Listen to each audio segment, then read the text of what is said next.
Tipp today, in association with Slattery's of Pecan, your main Peugeot dealer for over 50 years in the Premier County. Slattery'sGarage.ie.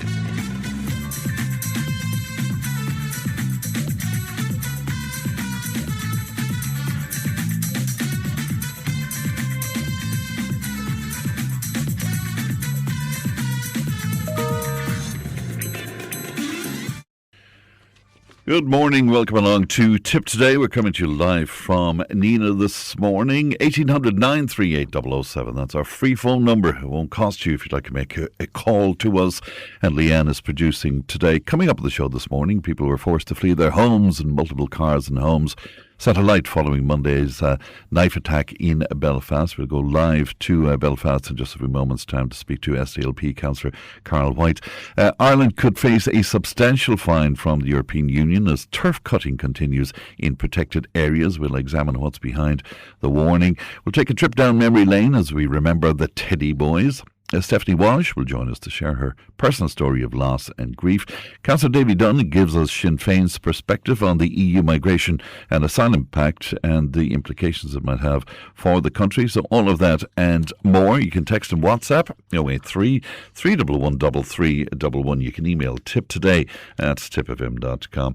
Let's have a look at the front pages. And it being Wednesday, the local publications are on your shelves.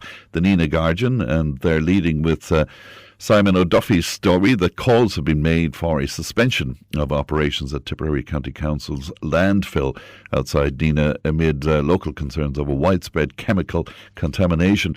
Also reading on The Guardian today that a pre-application proposal for the long-awaited Silvermines hydroelectric power plant has been lodged with a Commission Planola. The Nationalist, and it's dominated by a rather remarkable photo indeed of Gerard Mushamar from Clonmel with images of his family members tattooed on his arms and chest, and he was at the Honeylink Valley Tattoo Convention over the weekend. But really is a remarkable picture. The lead story on The Nationalist today, the go-ahead has been given for the development of 96 houses in Clonmel. The Tipperary Star, and they're leading with a story that we discussed in the programme yesterday with former County Councillor Tom Wood. A Commission Planola has approved the compulsory purchase of Carney's Castle property on 16 and 17 Main Street in Cashel, clearing the way for Tipperary County Council to take control of the long derelict site in the town centre. And that's very good news indeed. To the national newspapers, then to the Irish Daily Mail, and the lead story on the Mail today, the hero who fought to stop that serious stabbing attack in Belfast on Monday night has spoken out as riots sparked by the incident spread across the north last night. The Independent, and it's dominated by a photograph of the emergency services dealing with a burning bus. And for those of us of a certain age, of course, it brings back horrible memories of the troubles in the north. The lead story on the Indo today, the government will have to borrow money to pay for planned contributions to long-term savings funds. The Irish Fiscal Advisory Council says overspending has left surpluses too small to cover the payments.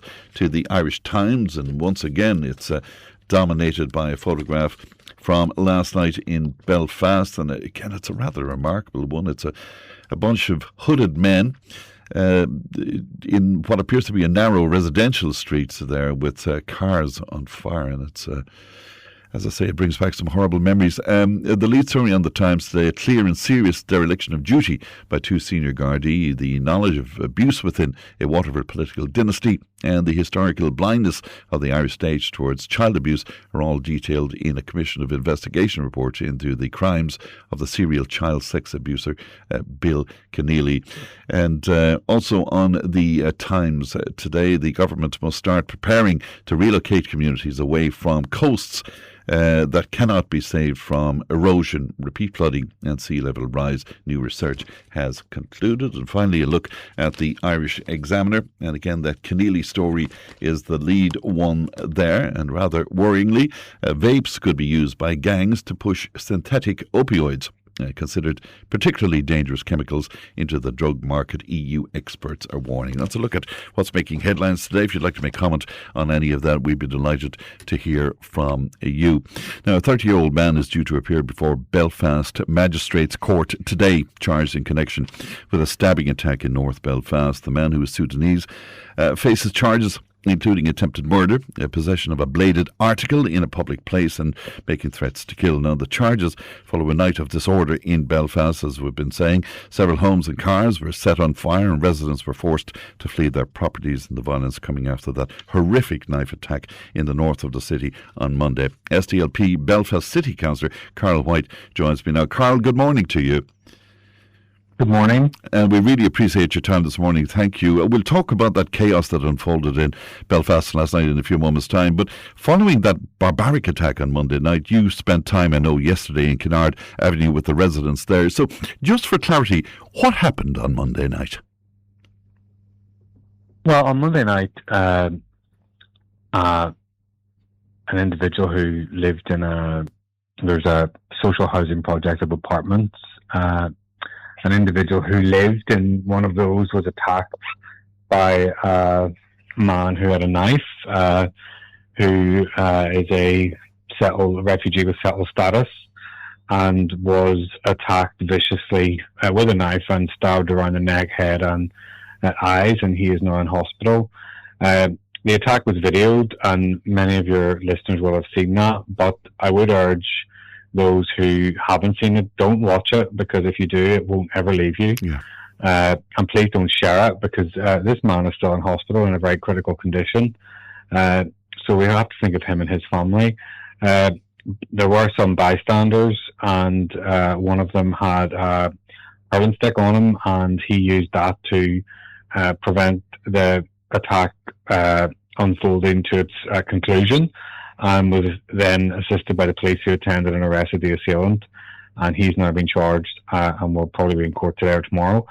So I was there. It's right beside where I went to school. It's a quiet enough residential area near the city centre. There's a leisure centre nearby where children go 7 days a week. So it's a well-known area, and there's this apartment block sits beside family homes, and it's a mixed community. There's lots of local people and some immigrants as well.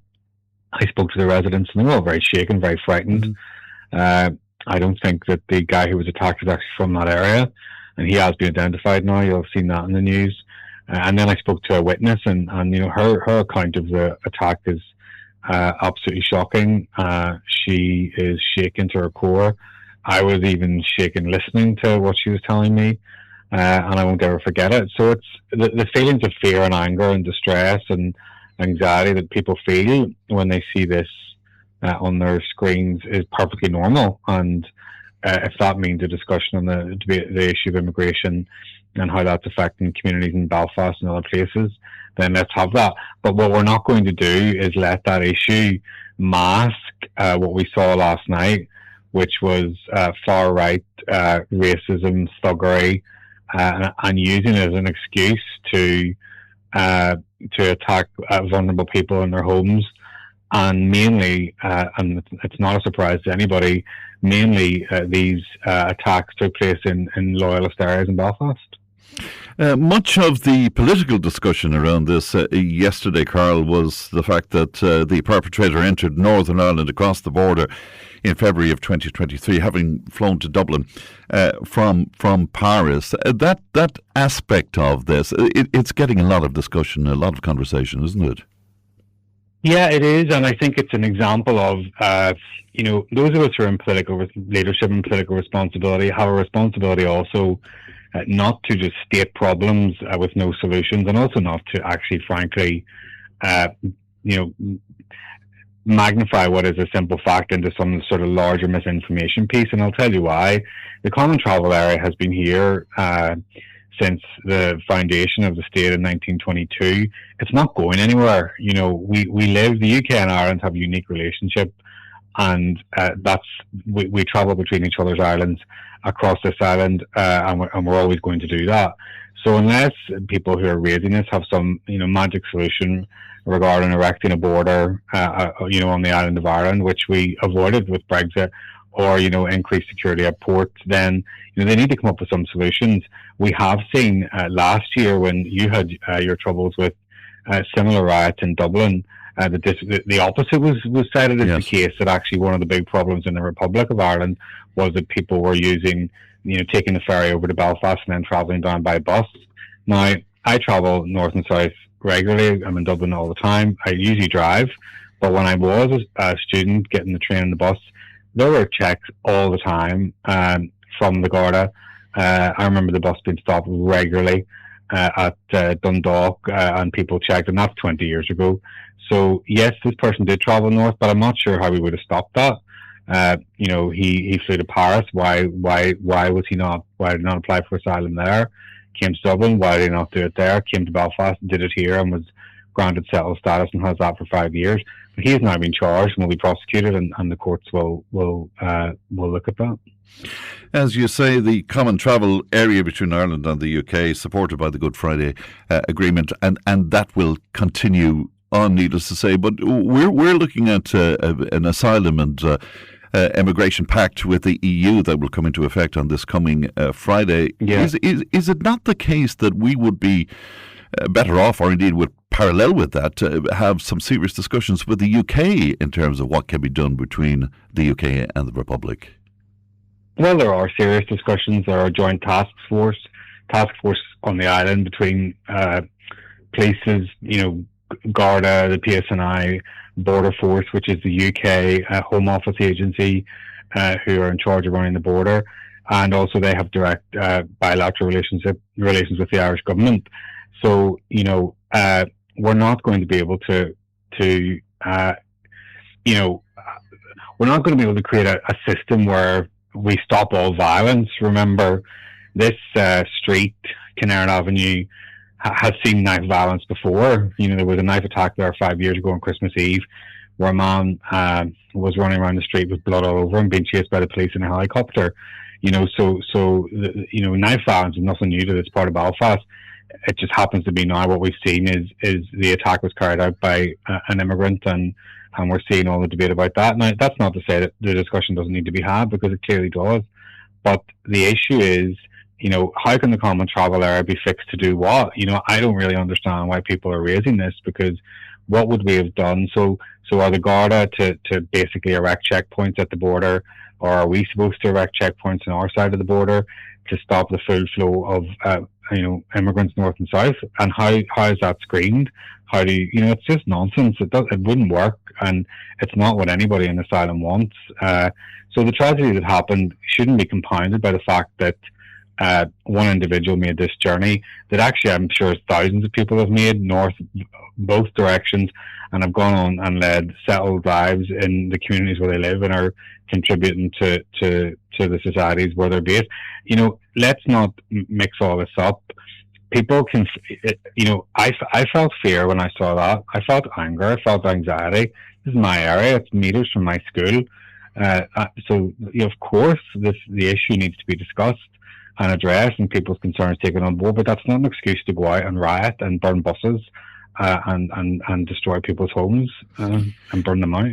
Is it a case that the majority of the more serious violence happened in loyalist areas? Is that fair? Yes, absolutely. That's a fair assessment, and that's not about loyalist communities, because remember, and this is I suppose it's difficult to imagine this in Tipperary, but you have parts of Belfast where these are essentially, organised crime groups now who hold sway and influence over working class estates.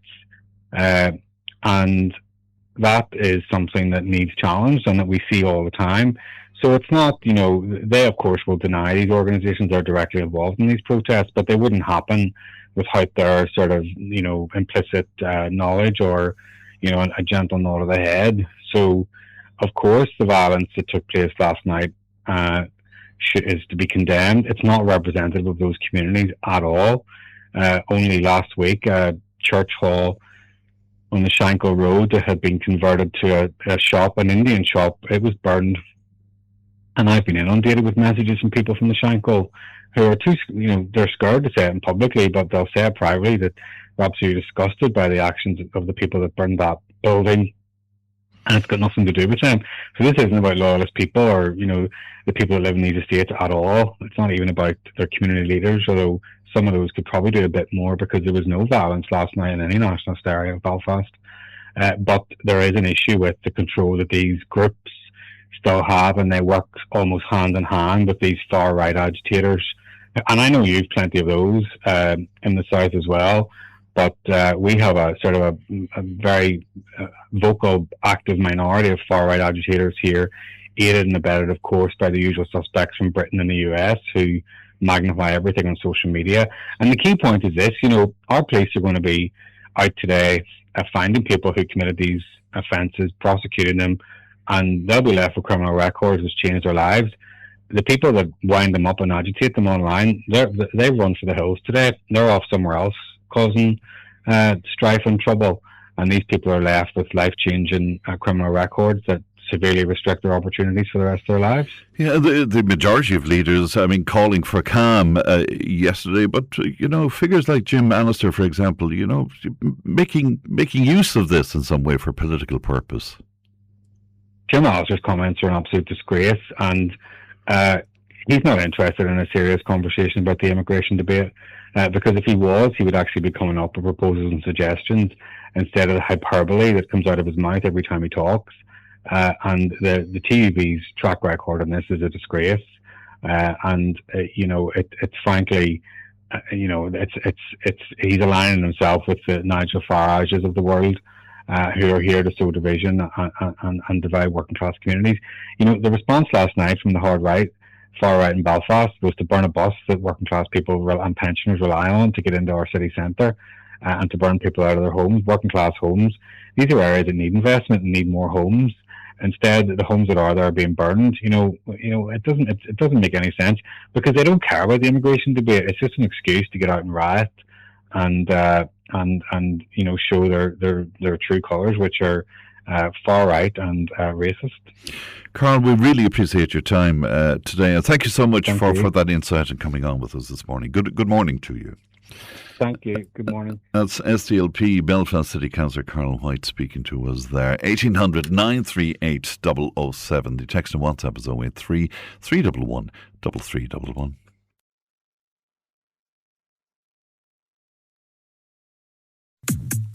Tipp FM's Tipp Today. With Slattery's Garage, Puck On. Main Peugeot dealers in the Premier County. And now stocking the full range of the luxury French car brand DS Automobiles. Book your test drive today with Slattery's Garage, Puck On. See slatterysgarage.ie.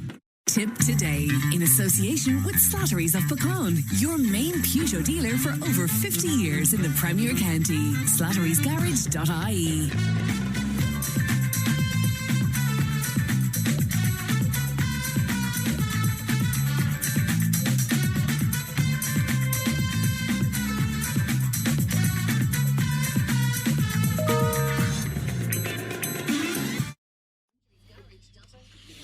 Welcome back to Tipp Today. Now, Ireland could face a substantial fine from the European Union because turf cutting is continuing in some areas, and turf has been used as a source of fuel in Ireland for thousands of years, but the practice has been steadily declining in recent times due to environmental concerns, of course. Now, a decade ago, peat was responsible for about 3.4 million tonnes of carbon emissions in Ireland. Environmental groups say protecting boglands is vital in reducing emissions and preserving important natural habitats. But Pat O'Toole from the Irish Farmers Journal joins me now. Good morning to you, Pat. Good morning, Fran. And thanks very much for coming on with us today. Will you give us the background to this and the whole business of them fining us? Well, it could take all day because this is going on since 1985, believe it or not. A law was passed in 1985 around environmental protection. The European Commission was unhappy with the way that Ireland brought that into law, and we've been in a battle. So that there was a 1999 ruling on that particular farrago around the Environmental Impact Assessment Directive. We've had a slew of legislation since then around nature protection, the nature restoration plan or law being the more recent one, mostly coming from Brussels. Ireland has been slow to react to the directives in terms of protection of natural peatlands. We have some of the finest peat bogs in the world, and the EU believes that Ireland should have been doing more to protect them. An awful lot has been done in recent years. We have come to the table, particularly the last government. Eamon Ryan was the competent minister, and he brought in a lot of changes. Bordemona has more or less shut down its peat harvesting operations, and significant economic impact. It was part of the programme for government as well at that time, Pat, wasn't it? It absolutely was, yeah. And part of the climate action plan. So the restoration of peatlands and wetlands in peatlands was a significant issue. There was a lot of farmers were very worried that the re-wetting would affect them. The government has said that Bordemona will be able to cope with all our re-wetting obligations up to 2040 at least. There are targets for 2030, 40 and 50. But a significant amount, there's a cessation of turf cutting compensation scheme, and since from 2011 up to the end of 2023, 65 million have been paid out to over 3,500 landowners who had voluntarily given up their turf cutting on the, their turbary rights were basically sacrificed in exchange for compensation. So a lot has been going on. But now Brussels has decided to refer Ireland to the European Court of Justice for what it sees as breaches around smaller bogs, not the big 50 hectare or more bogs, but the medium-sized ones, 30 to 50 hectares, and the ones smaller than 30 hectares, which would be non-commercial in the main. Of course, the sale of turf is now pretty much prohibited. You can't get turf in a shop anymore. Well, you can't get Irish turf in a shop. Peat is being imported from the Baltic states for mushroom compost and for gardens. And the peat industry in Ireland is more or less done. People do have the right still on certain bogs to cut peat for their own use, but that's about it. So it's interesting that the EU is coming after Ireland now when an awful lot of good work has been done in a relatively short period of time after decades of very slow movement. Yeah, it's interesting. And, the reaction from Europe, is that because were there complaints that they received from Ireland, if you know what I mean, Pat? Is that what this is about? Well, look, the European Commission is a giant bureaucratic engine. You have thousands of people who are developing legislation and monitoring how the member states enact the legislation. Once it's been passed in Brussels, the member states have to fall in line with it. There was a huge issue around land eligibility that went on for years and years. So this is where farmers apply for basic payment, and you have to enter your fields. And farmers went around with measuring tapes in 1991 and 1992 when this system came in first, and measured the fields manually. A digitization meant that the department were able to come back with digitized maps and say, we believe this is the size of your field, and farmers would accept the superior method. So fields were largely reduced in size because of this, but digitization methods have improved massively. So Brussels found that Ireland was in breach of land eligibility. It wasn't updating the parcels quickly enough, and it wasn't ensuring that small areas of scrub were disallowed. The funny thing is that those small areas of scrub now have to be left untouched. The EU has done 180 degrees on that issue. Yes. But up or down anyway, after many years of the EU wagging its finger at Ireland, they threw a 210 land eligibility fine on, and that impacted back on farmers.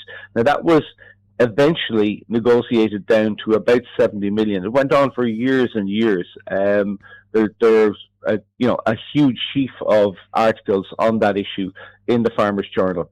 And I would feel that this is going to be similar, because the European Court of Justice will find on a matter of law, and then the EU auditors will probably, if the ECJ finds against Ireland, will probably impose a massive fine, and then the horse trading will start about how much that fine should actually be. Right, but this is very serious. This is very serious, is what you're saying, Pat, and it could be a large sum of money as well. Yeah. Yeah, it could be a very large sum of money. It will hit the state rather than individual people with turbery rights, or people who have been harvesting their turf in what maybe Brussels would see as a breach of the regulations, as opposed to Ireland.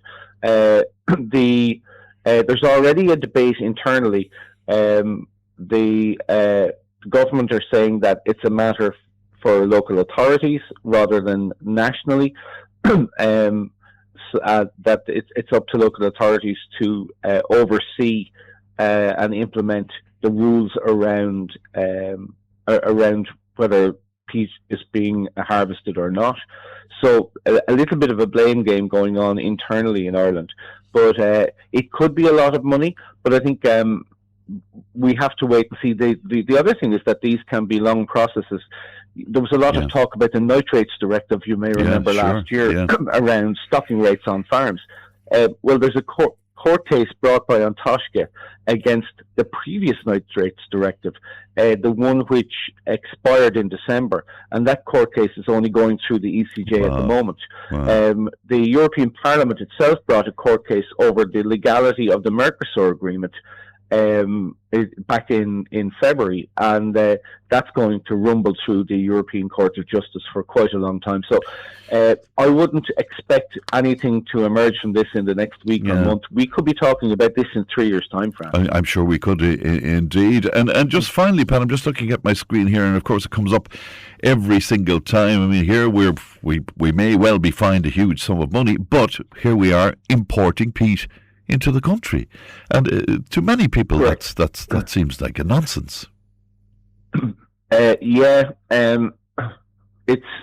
is, and I mean, there's a lot of coal being taken out of the ground still in other parts of Europe. It doesn't make much logical sense, but I think the broader point would be that I think there is a recognition that the peat bogs are a national asset, an environmental asset, a biodiversity asset. It's a very unique scape. It could become a tourist attraction. We probably have to repivot how we view our raised bogs.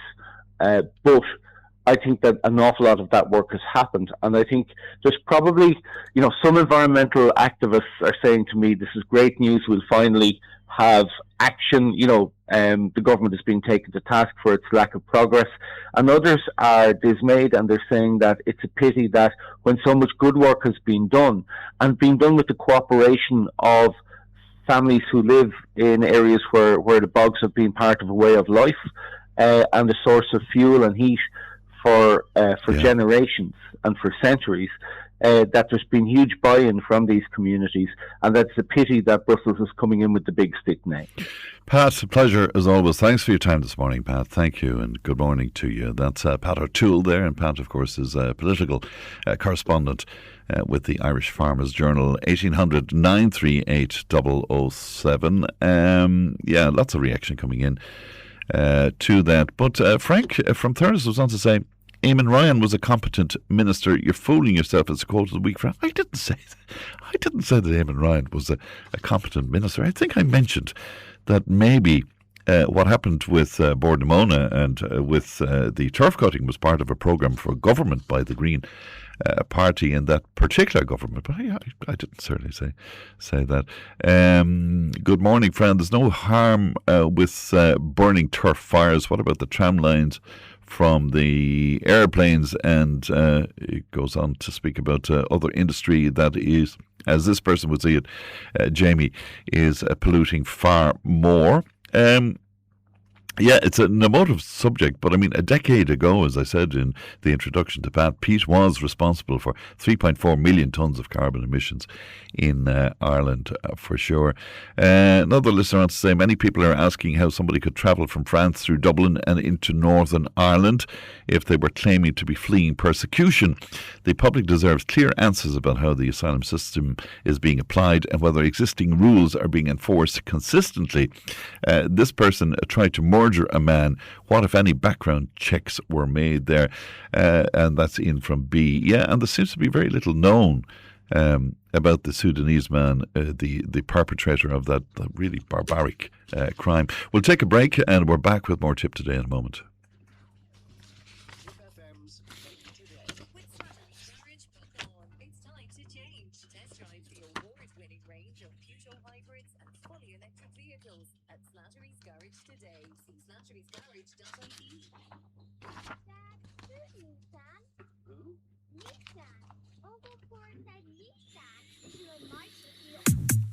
Tipp FM's Tipp Today. With Slattery's Garage, Puck On. Main Peugeot dealers in the Premier County. And now stocking the full range of the luxury French car brand DS Automobiles. Book your test drive today with Slattery's Garage, Puck On. See slatterysgarage.ie.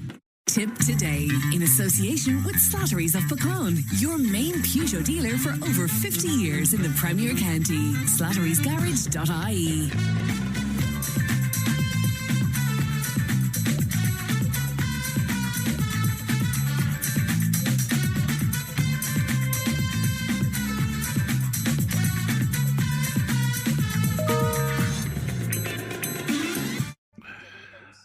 Now, my old friend Frank from Thurles was back on just to clarify, and he said it wasn't you, Fran, it was your guest Pat that said it, and that's making reference to him and Ryan being a competent minister. Well, you see, I suppose it depends where you're coming from on that, Frank. If you're an environmentalist and if you're a Green, you probably would think that Eamon Ryan was hugely influential in that government, and maybe, some people would have viewed it as the tail wagging the dog at times, but there you go.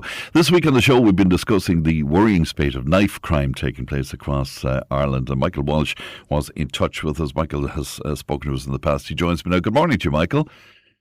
Good morning, Fran. Good morning to your listeners. And it's good to talk to you today. It sort of brought you back memories, and you're going back to the Teddy Boys, Michael. Yeah, when I heard Joe on there yesterday talking about knives, it brought me back a lot of memories about Teddy Boys and family members, actually, Fran. Back in the early 60s, I suppose, there was Teddy Boys. I don't think they were a formal organisation, but people were identified as Teddy Boys, and most of them would say, for country boys like, we were all wearing corduroy pants and corduroy jackets. Can you remember those, Fran? I remember them very well, Michael. I do indeed, yeah. Yeah, but the Teddy Boy had the blue jeans, the hair slicked back with brill cream, I suppose, and probably a denim jacket as well. And the most significant part, they all had, basically, the most significant was pointed toe shoes. Yeah, the winkle pickers, I think they were called. Was it winkle pickers? Well, we used to call them pointy toe shoes, like a young fella had pointy toe shoes. Yes.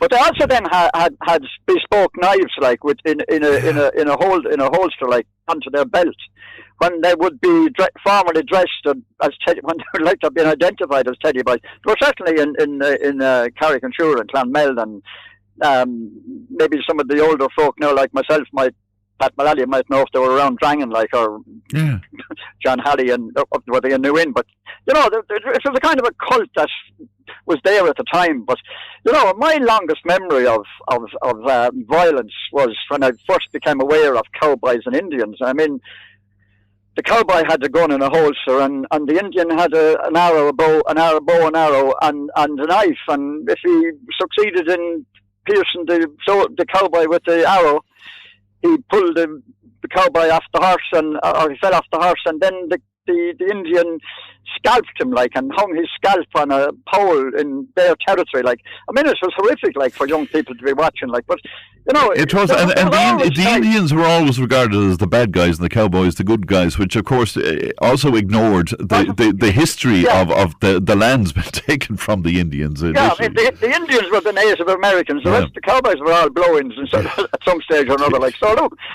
And it's the same today, like, I mean, Donald Trump, if there was a shooting in America, if it happened to be an immigrant, like, they should be all shot, like, but if it was one of his own who are free to hold all sorts of weapons, the whole thing is just dealt with through the courts and nobody shot, like, you know.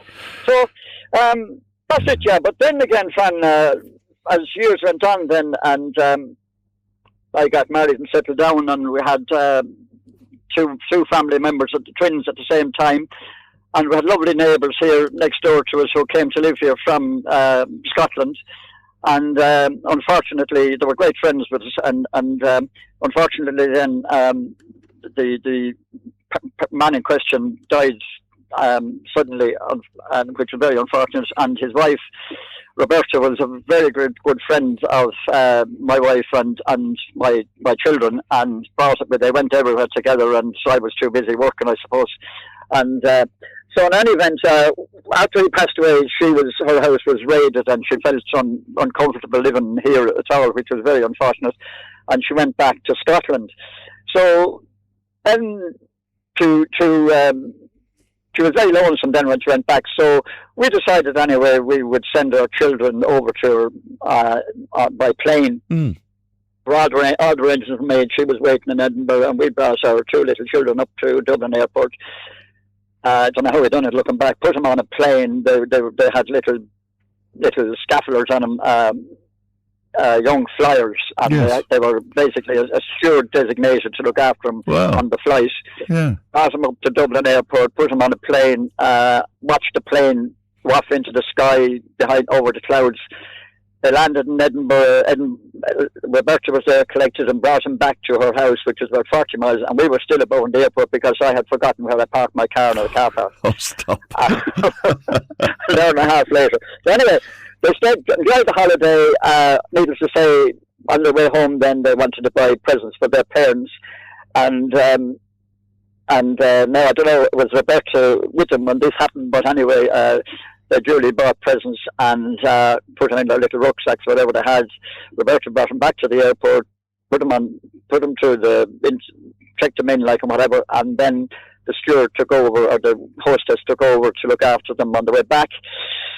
When they were going through security, I mean, there was planes being hijacked at that time. This was 1993, I think, Fran, and there was extra security. Security was up at the time, so they opened the bags anyway and discovered a knife in Deirdre's bag, and of course questions were asked to know who gave her the knife, and she said, I bought it, and so on and so forth. And Roberta had to be consulted, and they were interrogated, and when during the interrogation Deirdre was asked, like, who did she buy the knife for? Was there someone gone on board the plane, so on and so forth? And she said, no, I bought the knife from my daddy. And she said, and he was asked, what does he want the knife for? Oh, he wants it for cutting the bales. It was just an ordinary single blade penknife that folded back into a timber handle, a lovely knife like that. Yeah. So they then confiscated the knife, and the hostess kept it in her possession while they were on the flight. And when they came back to the airport, the girls were duly discharged, and we were there waiting on the arrivals, and the steward came over with Deirdre and gave her the knife, and Deirdre was supposed to then come to us and hand me the knife to make sure that she wasn't telling lies.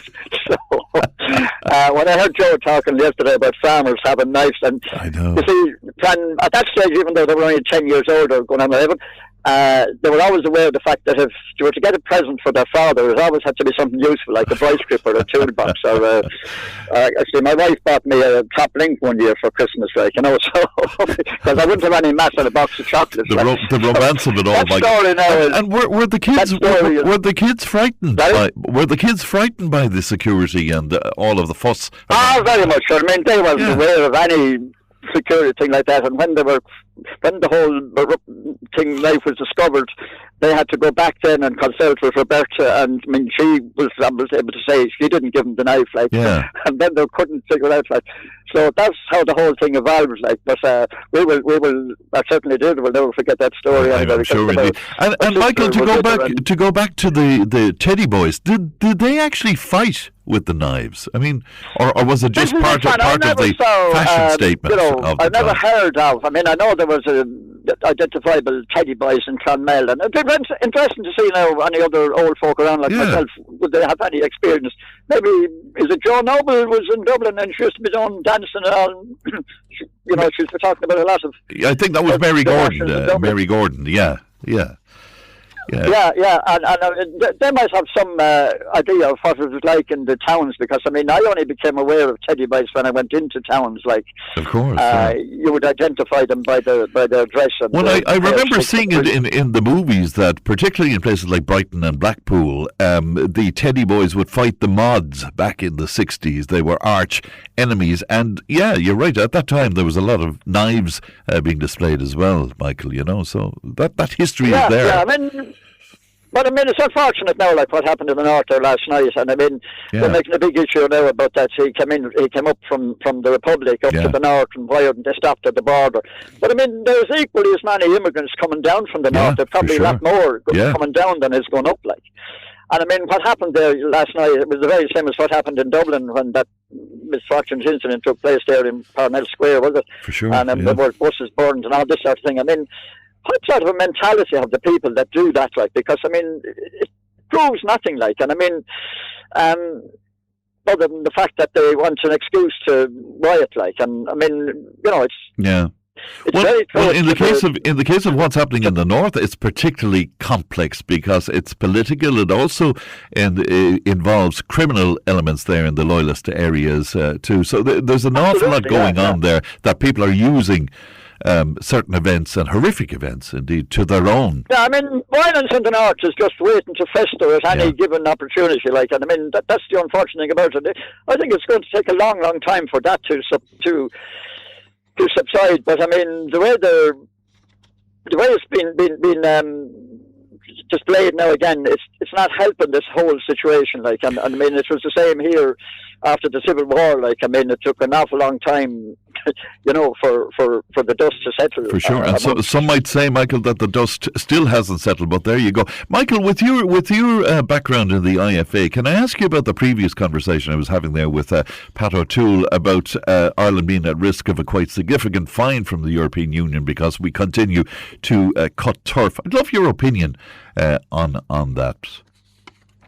Sure, look, Fran, I mean, farmers are just sick to the teeth of this EU directive now. Like, every notification you get now about any activity on your farm is, if you don't comply with this, you will be penalised. And I mean, you know, farmers are just sick to the teeth of that now. I know the turf thing is probably somewhat different because but I mean, to be importing turf or peat mould from Latvia and turf briquettes from those countries, I mean, what does that do to prevent global warming? Like, and I mean, there was turf cut in this country when the first inhabitants came in. It's probably easier to cut turf than to burn turf than to cut down trees, like.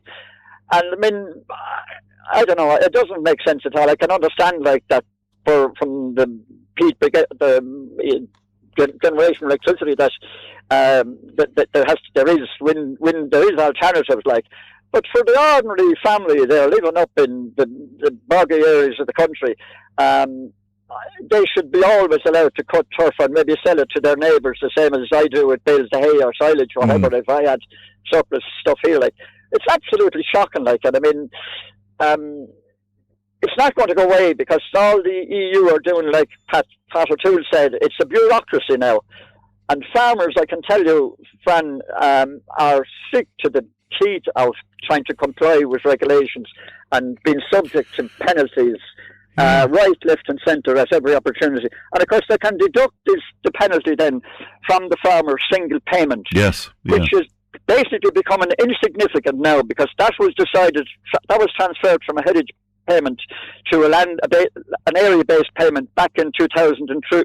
It was, and it wasn't index linked, and it has been cut and cut since then. Like, so, the relative value of this, what the single farm payment was to any farmer back in the 2002, is almost useless now in terms of subsidising their income. Like, and God forbid that the price of cattle and the price of farm produce should collapse again, because there will be land left absolutely go wild. I mean, we're talking about rewilding. I was up the west of Ireland there the other day now, and I mean, when I compare to around here, all is in the fields is rushes, and if you keep grazing between the rushes, they're all getting compensation, as they called it. Now, if you have difficult land, Fran, to try and make a living from it in the past 20 years, if you weren't able to produce milk, most farmers were dependent on their single farm payment for their income, and using a lot of their single farm payment in order to run their business and get an off-farm job as well, and probably their partner or their wife working as well as that. So effectively, like, farmers were producing food at a loss. And I think you have something come up on your show later on there now, talking about the increasing cost of food. Well, I can tell you, and I'm around a long time, if there's something not done, the population is increasing in this country and in every country, and immigrants are coming in right, left and centre, and rightly so. If all the immigrants in this country went on strike tomorrow morning that came in for the past 15 or 20 years, the country would actually grind to a halt, Fran. But what? Because they're working in our hospitals and our hospitality and all that. Driving buses, trucks, on farms. I mean, I have a friend there now. He has all his staff are coming in from the Philippines and Nepal, and you can't get guys here now. They're contractors have to leave tractors idle because they can't get young fellas to drive them. Like, you know, I mean, back in my day, Fran, when the minute I was 16, I would have driven a tractor for a contractor for nothing, just for the glory and the joy and honour of being able to do that. Like, but now they have all the tractors are very sophisticated machines. Like, they're probably more sophisticated than a lot of cars, and can be driven with power steering, joysticks, remote controls, the whole lot, and no young fellow hardly want to drive them. Isn't it amazing? Isn't it just amazing? And then when you hear about people on your radio, they're talking about the farmers and they're driving around in their big tractors. They have to be big tractors now, Fran, because if you can get a fellow to drive a tractor, the bigger it is and the bigger the machine it can pull, the more productive it is. And as well as that, then, of course, you have health and safety compliance, like, and if a tractor is not, if you're employing people and if the tractor is not brakes on the trailers and lights and flashing lights and the whole bells and whistles, the farmer can be penalised again, like, and up in court. So, I mean, don't let anybody, I get annoyed when I hear people talking about the big tractors that farmers have, like, and most of them are contractors, like, I mean, an awful lot of farmers like myself have a 20, 30-year-old tractor there to do our normal chores on the farm without having to do. Yes, and you bring in your contractors and the like. Michael, I must leave it there, but the whole tough thing is. I must leave it there, but most interesting to hear your insight into all of that. Thanks, Michael. Great to talk to you as always. Thank you. Thank you. Good morning to you. Bye-bye, It's Michael Walsh speaking to us there. The Mods versus the Rockers, friend, not the Teddy Boys. And it happened once or twice back in 1964, it says here. Rockers, were the Rockers not kind of, were they not Teddy Boys? Were they? Or was there a difference there? I'm not sure. Anyway, news and information's on the way.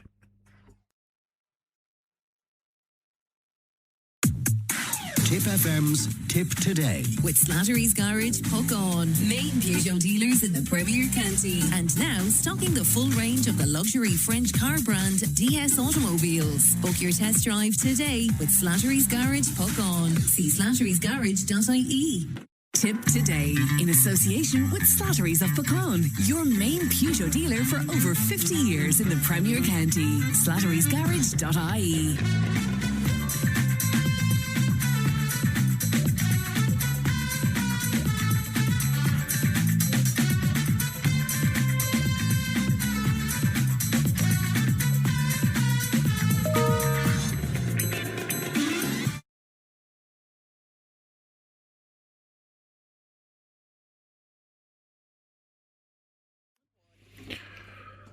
Thanks, Pat, and welcome back to the second hour of Tipp Today. We're coming to you live from Pearse Street in Nenagh. Now, our great friends at Slattery's of Nenagh, they're celebrating a rather remarkable 80 years in business.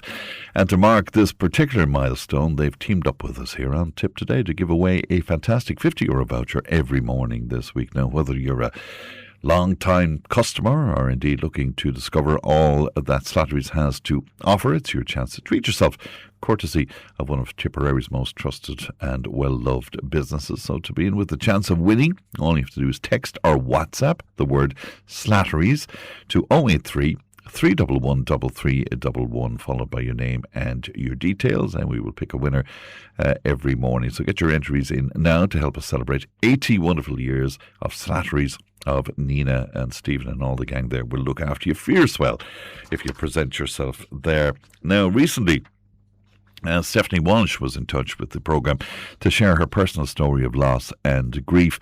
And after experiencing the heartbreak of bereavement herself, Stephanie understands just how difficult the journey can be. Now she is using her experience to help support others who are coping with the loss of a loved one and navigating the challenges that come with grief. And Stephanie joins me now. Good morning, Stephanie. Good morning, Fran. Thanks for having me on the show. You're very welcome. Lovely to talk to you today. As I say, you have had your own share of loss, Stephanie. To begin with, you lost your brother Alan when he was just 4 years old. Yeah, he was 4 years old and I was 8 years old. So I was very young. And so we were on a family holiday in Lanzarote and he went missing and he drowned. So it was a very sudden and traumatic experience of loss at a very early age. My God. And how awful for you all. What a dreadful tragedy. As an 8-year-old, can you remember how you dealt with that? Yeah, as a child, it's hard to put words on how you're feeling. Yeah. But looking back, I felt sad, of course. I missed my brother. And probably what happened was I lost the innocence of childhood in that moment as well.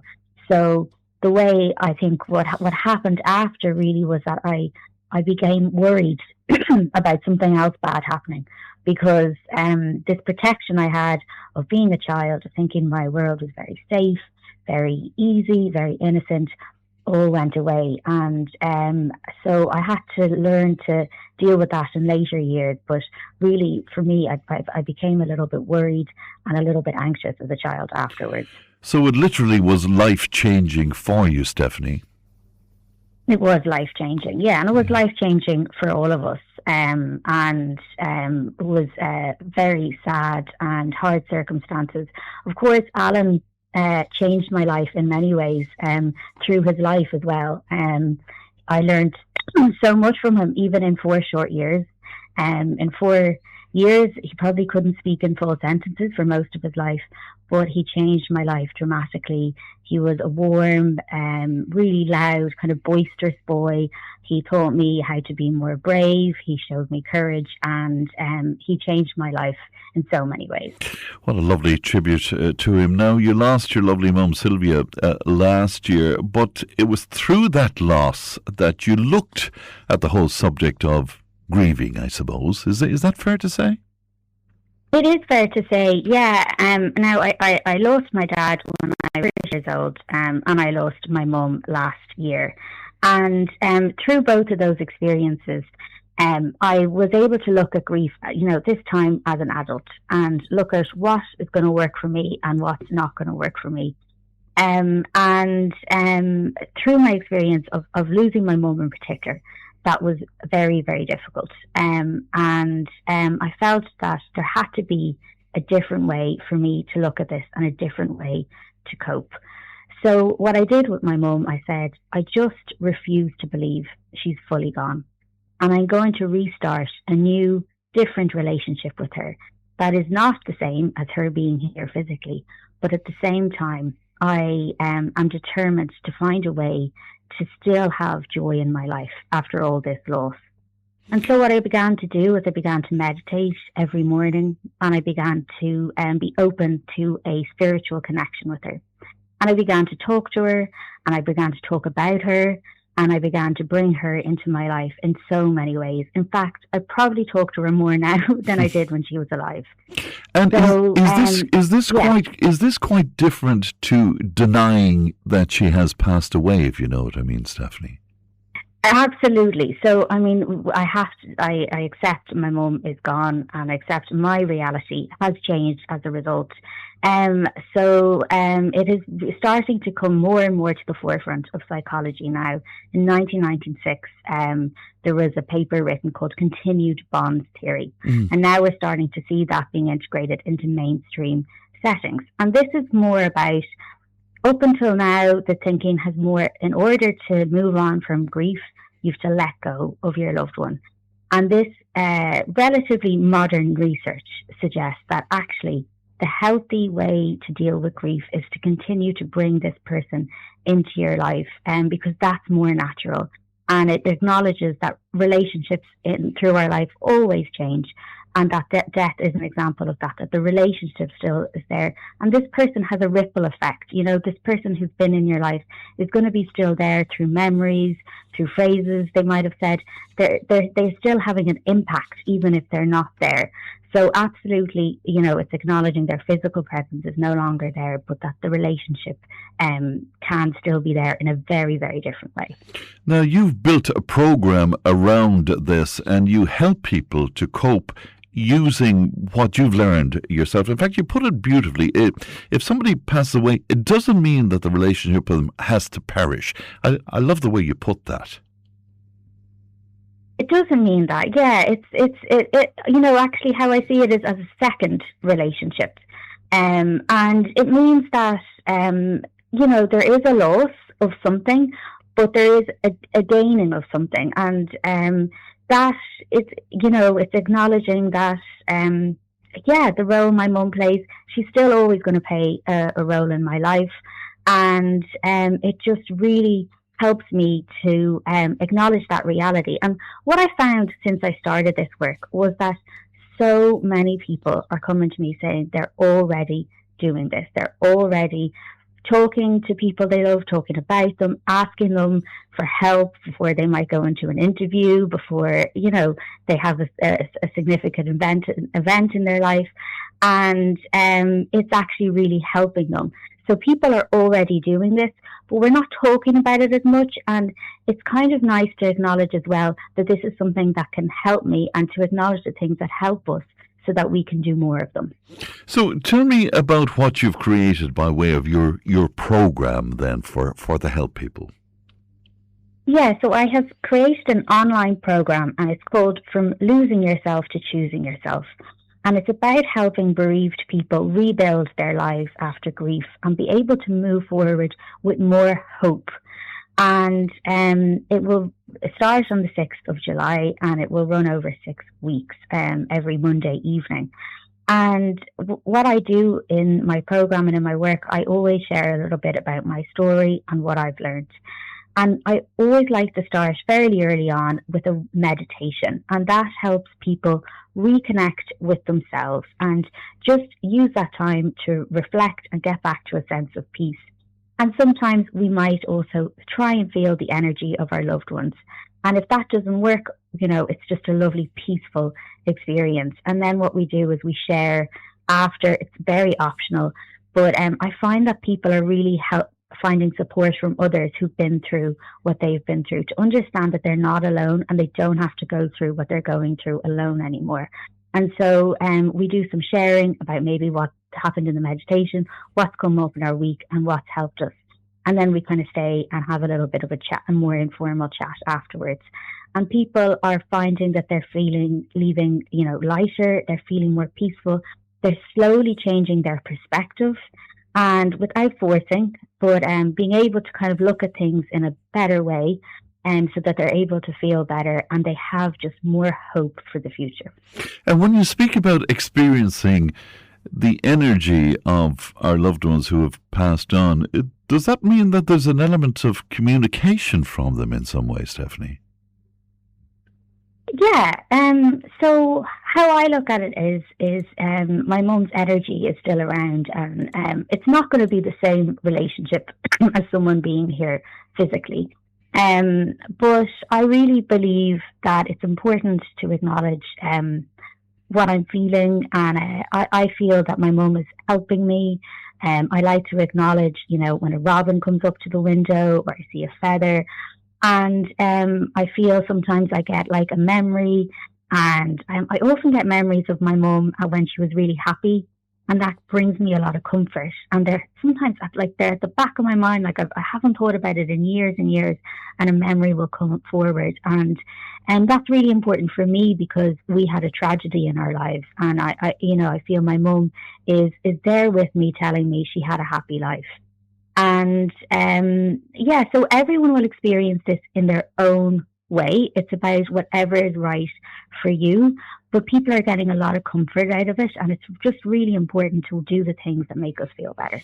Yeah, because so many people, we've discussed grief on the programme a lot, in fact, over recent times, but some people are completely debilitated by the loss of a loved one, and their lives have become restricted. They don't go out, they don't mix. As I say, really debilitating for them, Ms. Davy. Have you come across people who are in that position and maybe looking to do something about it, I suppose? I have. People come to me, from all different kind of circumstances. Often I find people maybe has experienced grief. It could be recently, or it could have been quite a while ago, in the last few years, and they're still not being able to move forward with their life. And they get to a point where they want to do something about it. And, I felt that is kind of, when my mum died, I thought that was going to have to be I thought that was the only option for me. I thought, this is so awful. And a lot of the kind of talk out there is maybe, that the first year is going to be really, really difficult. And that, it's totally okay to be sad, and it's totally okay to allow yourself that time. For me, I had so many years of grief and loss. I wanted to find a way to look at it differently and feel joy and be able to move on with my life. So I really feel that by just acknowledging a new connection with my mum, I was able to do that. It gave me permission to get up in the morning and find joy again. If your relationship with a loved one who's passed on wasn't all that good, I mean, if you fell out with them, or maybe shortly before they died, you might have had a row with them or something like that. Is there some way around that, using your programme as well, to deal with that? Absolutely. I mean, that's what I always say about my mum, is in many ways my relationship with my mum improved. Because the tension, any dysfunction, any fighting, any stress, that is all gone now. The only thing that remains is love. And unfortunately, sometimes it takes, a death or something quite significant in our lives for us to realise what's important. And really what's important is love. And I believe that that's where what my mum sees now. That is her perspective. And the closer I can get to seeing life through her perspective, the easier it is to connect with her. And I believe that I don't have to do anything quite as dramatic as dying to feel that. I believe I can create heaven here on earth and live my life without worries and stress. But I certainly believe that our loved ones have that experience effortlessly. And that is really, really important part of that relationship, is understanding that only love remains, and we can leave all that kind of human tension, dysfunction, all of that behind. Well, I'm sure that's a great comfort to many of our listeners this morning. If people want to get in touch and maybe get access to the 6-week online programme, how do you do that easily, Stephanie? Yeah, so you can visit my website. It's www.stephaniewalsh.com, and you'll see information on my From Losing Yourself to Choosing Yourself course. Or you can also just have a look on my Instagram or Facebook, Stephanie Walsh Official, if you'd like to send me a message, and we can have a chat if you'd like to have a chat before signing up to the course. Very, very good indeed. And one of our listeners is wondering, do you do live programs with people? In other words, do you present yourself at hotels or something and meet people, or is that something you don't do at the moment? It is something I do in Dublin. Every month I have a From Missing to Blissing group live programme that happens. The next one is the 1st of July and happens on a Wednesday evening. And I will be looking to expand further. But at the moment, the one I'm holding now, the next one will be the 1st of July in Killiney, Fitzpatrick Castle Hotel in Killiney, Dublin on the 1st of July. All right. Well, really good to talk to you, Stephanie, and thanks for your time this morning. Thank you. Good morning to you. That's Stephanie talking to us there. How do you feel about that? That notion that there's a connection there after somebody has passed away, and maybe to develop that relationship, and that a relationship with the energy of the person you lost, maybe that would help you with your grief. How do you feel about that? 083 311 3311.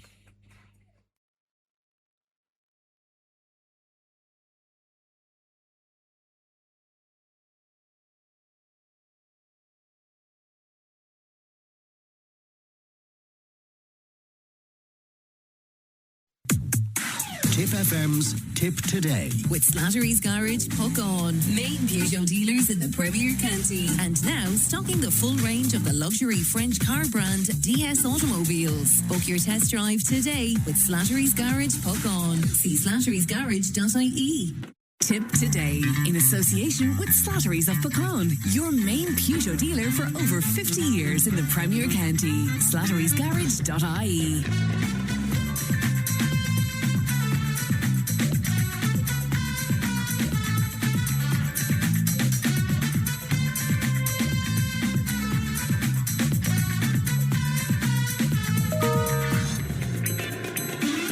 Matt O'Reilly is a cryptographic systems design specialist who's become a regular contributor to the show for his sins in recent months, and he joins me again now. Good morning to you, Matt.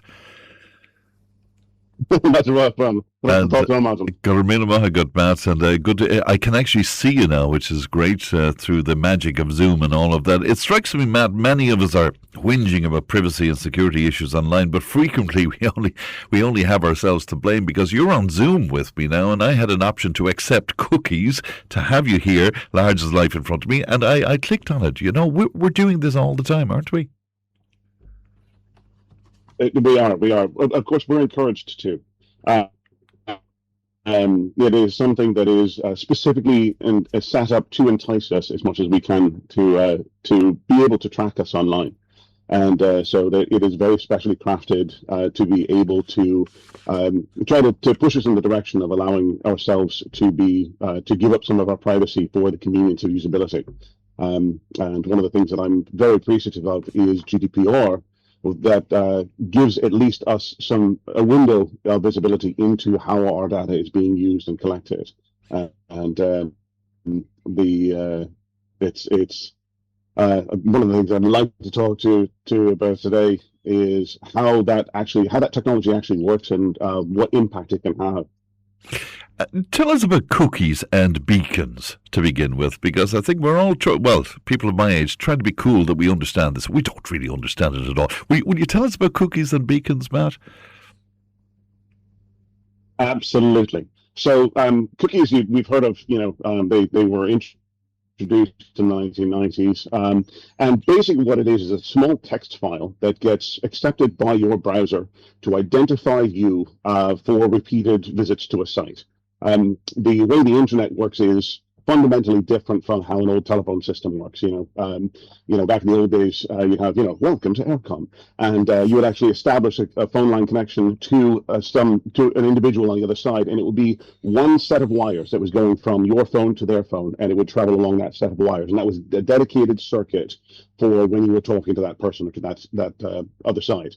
The internet is fundamentally different in that all of the data is chopped up into little packets, and those packets are sent, and they will find the path of least resistance, or shortest path in most cases, to get to the other end, and they have to be reassembled in order on the other end.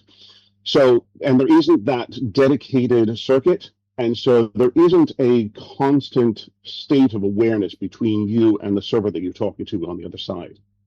So there are technologies that are put in place to allow that server and your browser to know that this is the session that they are communicating in. But that has been extended to sometimes now we have what are known as third party.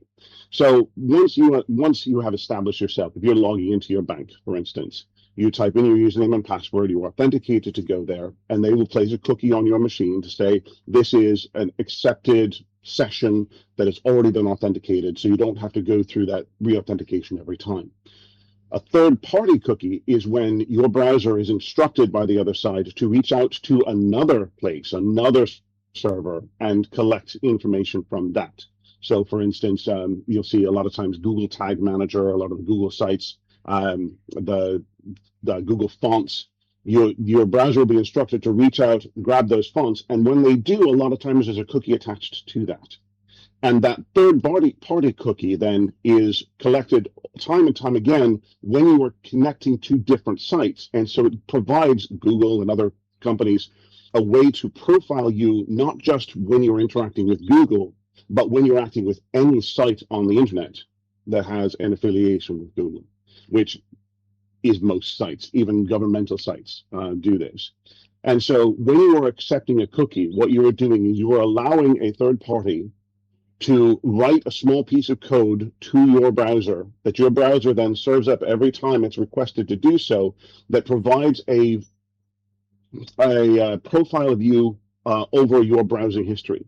So if you do your banking and then you go to Amazon and then you go to to Tesco's or Don's and do your shopping, all of those, it builds up an identity of who you are across the internet and allows for things like targeted marketing to you, which is not necessarily in itself a bad thing, but it can provide information that maybe we didn't want to have out there. So two things on that then. Is it harmful to us, and how can we protect ourselves against this if we have a very basic knowledge of what we're doing, Matt? Yeah, it is not inherently harmful, but it can be used in harmful ways. For instance, if you are, let's say you go to your GP, and then from there you have to come home and go for a prescription. And so now you are interacting with a website that might know what prescription you're getting or something along those lines, which can be then used to build a shadow profile about your health, which can then be sold to places to allow them to make decisions about your healthcare premiums or things like that. This is less of an issue in Ireland than it is with some other countries, especially the United States, because the protections are a little bit more stringent. But it does allow for, you can have job implications, you can have health implications, you can have, and even nowadays, a lot of companies are testing out variable pricing. So if they know that you are an Apple user versus an Android user, for instance, you might get charged higher prices at checkout from a company that knows you're using Apple, because Apple users tend to be slightly more, have slightly more disposable income across a broad spectrum. And so it can actually hurt you in the long run to be tracked too much. And what you are doing, especially, again, going back to the lifesaver that is GDPR, you have the ability to know when that data is being collected and opt out of that collection. And so when it is asking you if you want to accept cookies, essentially, I always say reject non-essential cookies. And so that gets rid of the marketing cookies, that gets rid of the formatting cookies, it gets rid of a lot of the things that aren't essential for your interaction with the website that you are visiting. When it comes to terms and conditions and privacy policies, then, what exactly does that do, Matt? It depends on who you talk to. The companies put those onto sites in order to lay out what their responsibilities are and what they see your responsibilities are when it comes to using the site. And so, for instance, if you're going to Google and you're logging into Gmail, you are going to say, Google will say, here, you can't use this for any improper purpose. You can't use this to spew hate at anyone. You can't use this to try and hack into a third-party service. And so those are the terms under which you are agreeing to use Google's site. Almost no one reads them. I cannot tell you how many times in my life I've been presented with a contract be it at a rental counter or at a mobile phone store or wherever, and said, God, I've never seen anyone read that contract before, but I do it religiously. And the terms and conditions, they're intended to be benign. They're intended to show you what is permissible and what isn't. The problem is that some companies go overboard with that, or some sites go overboard with that, and start imposing restrictions on you that it either shouldn't or shouldn't be able to in order to do it. I had one particular jump out at me. I had a background investigation completed on me the other day, and routine thing, the privacy policy that was included in the terms and conditions of the site said, we won't keep your data for anything except for the identification to your employer and verification of the information that you did, and it will all be deleted within 90 days. But you get all the way to the end of the privacy policy, and the very last paragraph says, this only applies to information that is requested by your employer. Any other information that we collect for you, we can use for any purpose whatsoever. Wow. And so it gave them an out to gather my information and sell it, collect it, do whatever they wanted with it. And I actually pushed back very hard on that and said, no, you have to delete all of my data before I'll go through with this. But if I hadn't read that, I would never have known. So the terms and conditions are supposed to be beneficial, and when they're used properly, it can be beneficial. But the problem is when someone takes liberties with them, and that's where we get into trouble.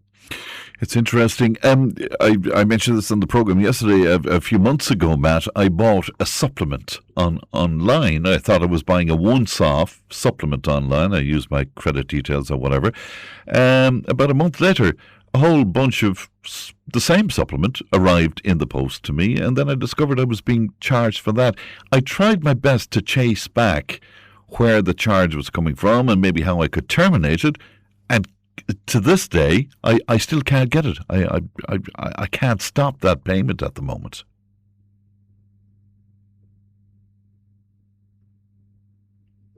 Some information for interacting with sites.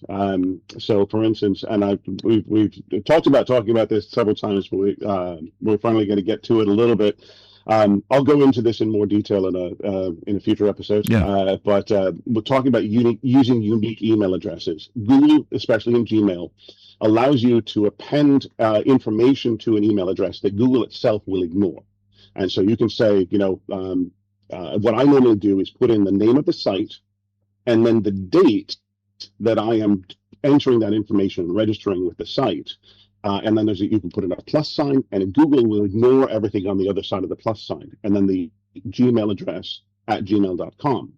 And so that way it becomes a unique email address to the site that I'm working with, because they can see, abc.com,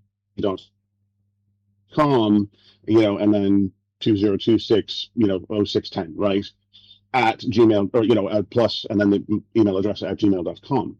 So the site sees that as a unique address. So if I start getting spam emails or more communications coming to that particular email address, I know who leaked it.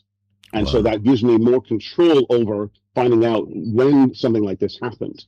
The other thing that I would recommend, and it's a beautiful, and I'm not being paid to say this, but Revolut has a disposable credit card, a disposable debit card feature.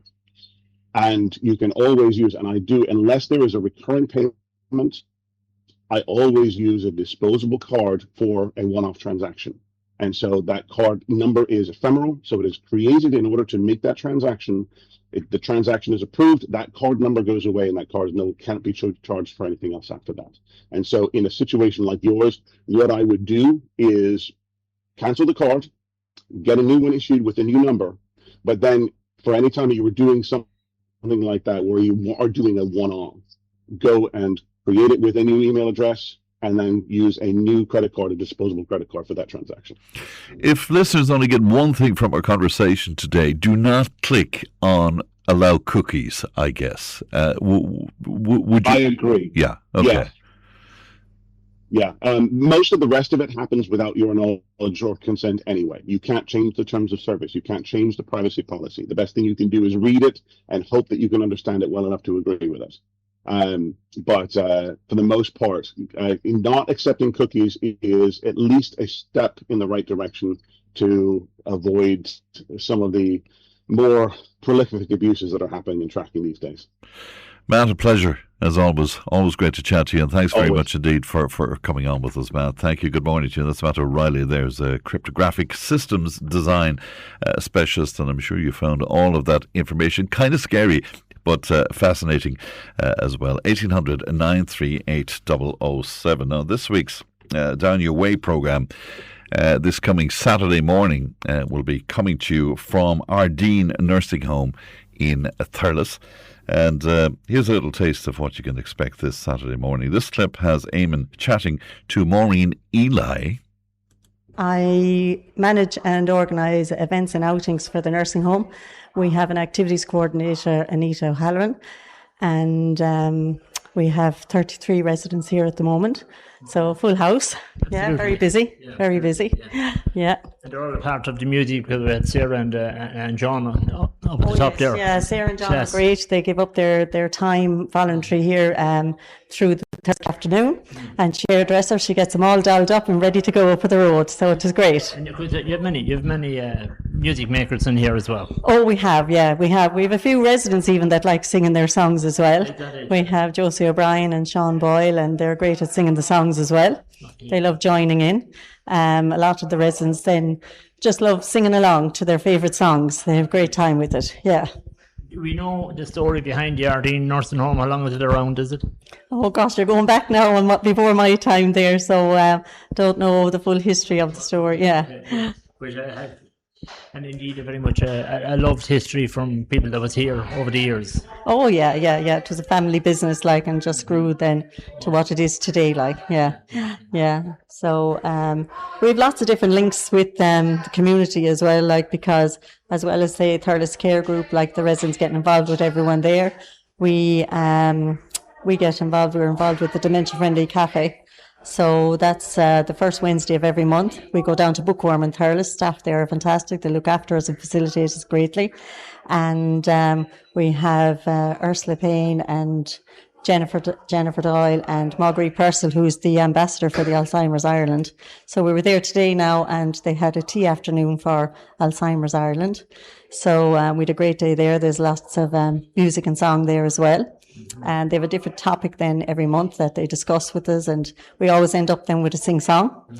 We also had the presentation, secondary school, the TY students. They came for a couple of weeks there, and it is great to have the intergenerational connection between the older and the younger. And they, I think, enjoyed it as much as what the residents enjoyed it.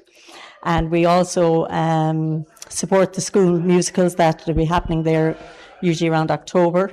And we go for our own little outings. We were one there recently down to the shopping centre. We were down there, had our coffee, and then went around to all the shops spending the money. Yeah, okay. Came back loaded down, but I have to put in a plug there for Dennis Jordan with the Order Malta. He's just fantastic. He's our driver when we're going places, and he's just a wonderful man. Without him, we'd be lost, so we would. Absolutely great, and a great music maker as well. Oh, he is, absolutely. We miss him here tonight now. I think he's away. I think he's in Lourdes, I think, at the moment. So we get him for our little outings, and he's a great help to us, a great asset altogether. He brings us to Novena and Holy Cross as well when that's on as well. So, yeah. So we've lots of different activities that go on outside as well as in-house. Then we have activities going on as well. You mentioned Bookworm and John Butler, and they make a great contribution to a lot of organisations in Thurles area. Oh yeah, they do, like, and they're fantastic facilitators there every Wednesday, like every Wednesday, the first Wednesday of every month, like. So they're great, and the staff are wonderful. Yeah. So the whole trick of your job is, for the most part, is making sure everybody's having a nice time and hopefully getting a good time. Absolutely, that's the best part of the job. When I see that everybody is enjoying it and getting something out of it, that makes it wonderful for me, like, to see that happening. Yeah, I'd be happy with that, like, yeah. How long have you been here? I've been here myself now 14 years. Oh my God. And I was the activity coordinator for quite a long time myself. And I've moved more into administration, but I'm still very involved with activities, as I said, with organising them that. And then we have Anita then during the days then to kind of do the in-house activities with the residents. A little taste of this week's Down Your Way programme from our Dean Nursing Home in Thurles, and Eamon chatting there to Maureen Eli. You can hear the programme in its entirety on Saturday morning just after 10 o'clock, and Eamon's contribution to Tipp FM over the years has been absolutely huge, and he has this massive archive of all of the Tipp Today programmes over the last, what is it now, more than 25 years I think at this point, can you believe? Let me take a break. We're back with more in just a few moments. Tipp FM's Tipp Today. With Slattery's Garage, Puck On. Main Peugeot dealers in the Premier County. And now stocking the full range of the luxury French car brand DS Automobiles. Book your test drive today with Slattery's Garage, Puck On. See slatterysgarage.ie. Tipp Today, in association with Slattery's of Puckon, your main Peugeot dealer for over 50 years in the Premier County. slatterysgarage.ie.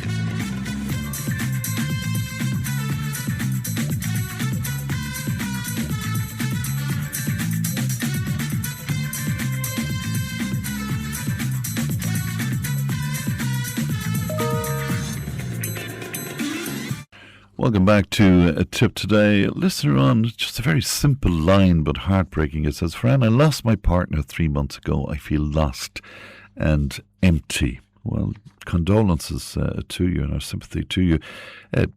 I'm not sure. Is it patronising to say that Stephanie might be able to help you out in some way? She's available on Stephanie, that's STEPHANIE, StephanieWalsh.com, and that's all lowercase.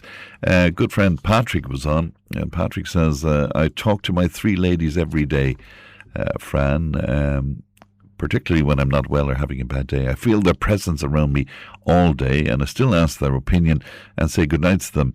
It gets me through the day, and it's healing for me as well. That's Patrick.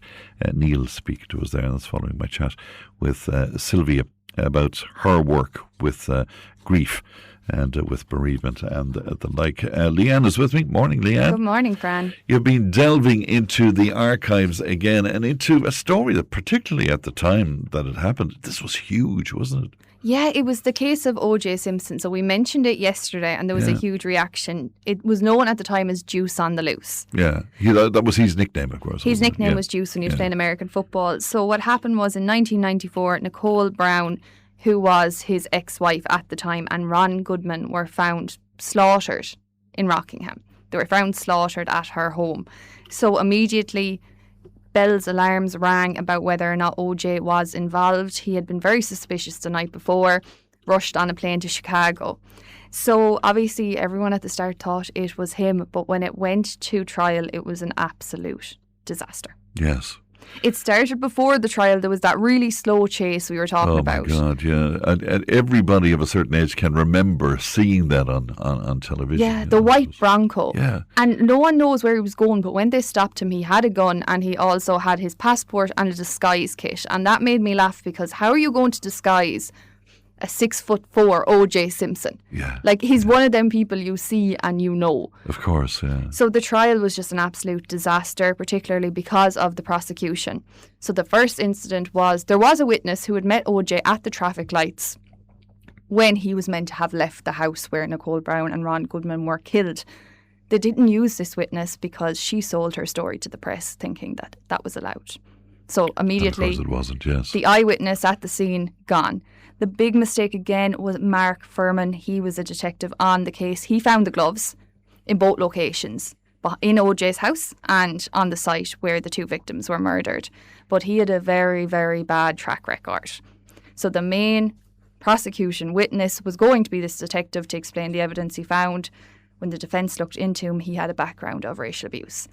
So the jury acquitted him. The jury of all the charges. And it got very bad because then Mark Furman was actually the only man charged in the case, the detective, for lying on the stand, because they asked him if he'd used any racial terms in the last 10 years. He said he hadn't. He'd written a letter to his superior using the N-word, saying that he has thoughts of hurting black people. Wow. There was also tapes. His friend had taped him for a production she was making, talking about being in the police, where he described how if he saw a black man with a white woman or vice versa, he would pull them over on purpose, and very, very detailed accounts of what he wanted to do to black people and what he had done, including beatings and violence. My God, it's incredible. But there was a civil liability, wasn't there? There was. Yeah. The Goodmans and the Brown family brought a civil case then the following year. And OJ was determined to be liable for the deaths of Nicole Brown and Rod Goodman, and he was ordered to pay $33.5 million to the families, but they never got a penny of it. And on his way home, he stopped for ice cream after the civil trial. And it was a really hard one for the family because the man who killed their family members walked out of the court behind them because it wasn't a criminal case, it was a civil case. Isn't that incredible? And wasn't he involved in some sort of a robbery as well then in Las Vegas about 10 years later? Yeah, following on from all the legal battles, OJ never got his career back. He never was able to get back to where he was, so he began partying, taking drugs. He was charged in 2007 for an armed robbery in a hotel where he held men hostage in an attempt to steal back property that once belonged to him. So obviously it was said that his friend had sold his property. He obviously needed money. He went into this hotel room with a gun, held men captive in an attempt to steal back pictures and footballs that once belonged to him. And it was very interesting because they say it was almost like a revenge sentencing because he got 33 years for that. He got nothing for suspected murder, but 33 years for armed robbery. So he served 9 to 10 of those years and then got back out in 2017. It's incredible. He passed away, a couple of years ago? He passed away a couple of years ago. I think it was about 2022, 2023, around the midst of kind of COVID. He'd become a big personality online about conspiracy theories, about COVID, about the justice system. And a lot of people were obsessed with him. Yeah. But a lot of that came down to his link in the end to the Kardashians. Tell me about the link to the Kardashians. So, I'm almost afraid to ask. Robert Kardashian was part of the defence team for OJ at the time. He actually read the letter, the suicide letter, when OJ was in the Bronco driving down. I had forgotten about that aspect. Yeah, and the rumours are that Khloe Kardashian is actually OJ Simpson's daughter. No, is that She's one of stuff? Is that? They've never been able to link it. Out of the sisters, she looks the most foreign. They are Armenian. Robert Kardashian was Armenian, but they always say she had features of the African American community. And her mother was a great friend of Nicole Brown, and her father was a great friend of O.J. Simpson. So not that we'd gossip. No. So this was a huge thing on the Kardashians at the time when O.J. got out. They even did a DNA test to see if prove the rumours right or wrong. They never released the results.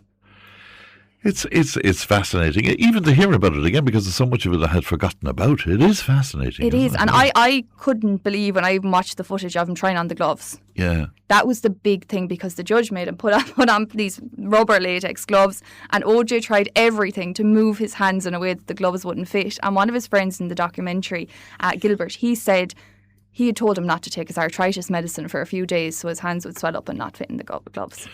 My God. And of course it was described at the time as the trial of the century and all of that. Well, Leanne, interesting as always. I love those archives. I love those archives. Digging through them. There's so many, especially in the crime realm. And it is, obviously, it comes at a time where there was a lot of riots at the time with O.J. Simpson. And obviously we're seeing a lot of that in Ireland at the moment. All right. Leanne, thanks very much indeed for that. If you want to talk to Leanne, it's a free phone number, 1800 938 007. News and information is coming up.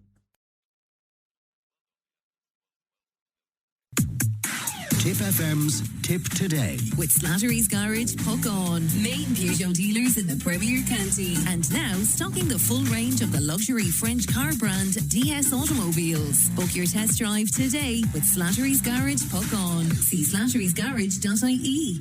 Tip Today, in association with Slattery's of Puckon, your main Peugeot dealer for over 50 years in the Premier County. slatterysgarage.ie.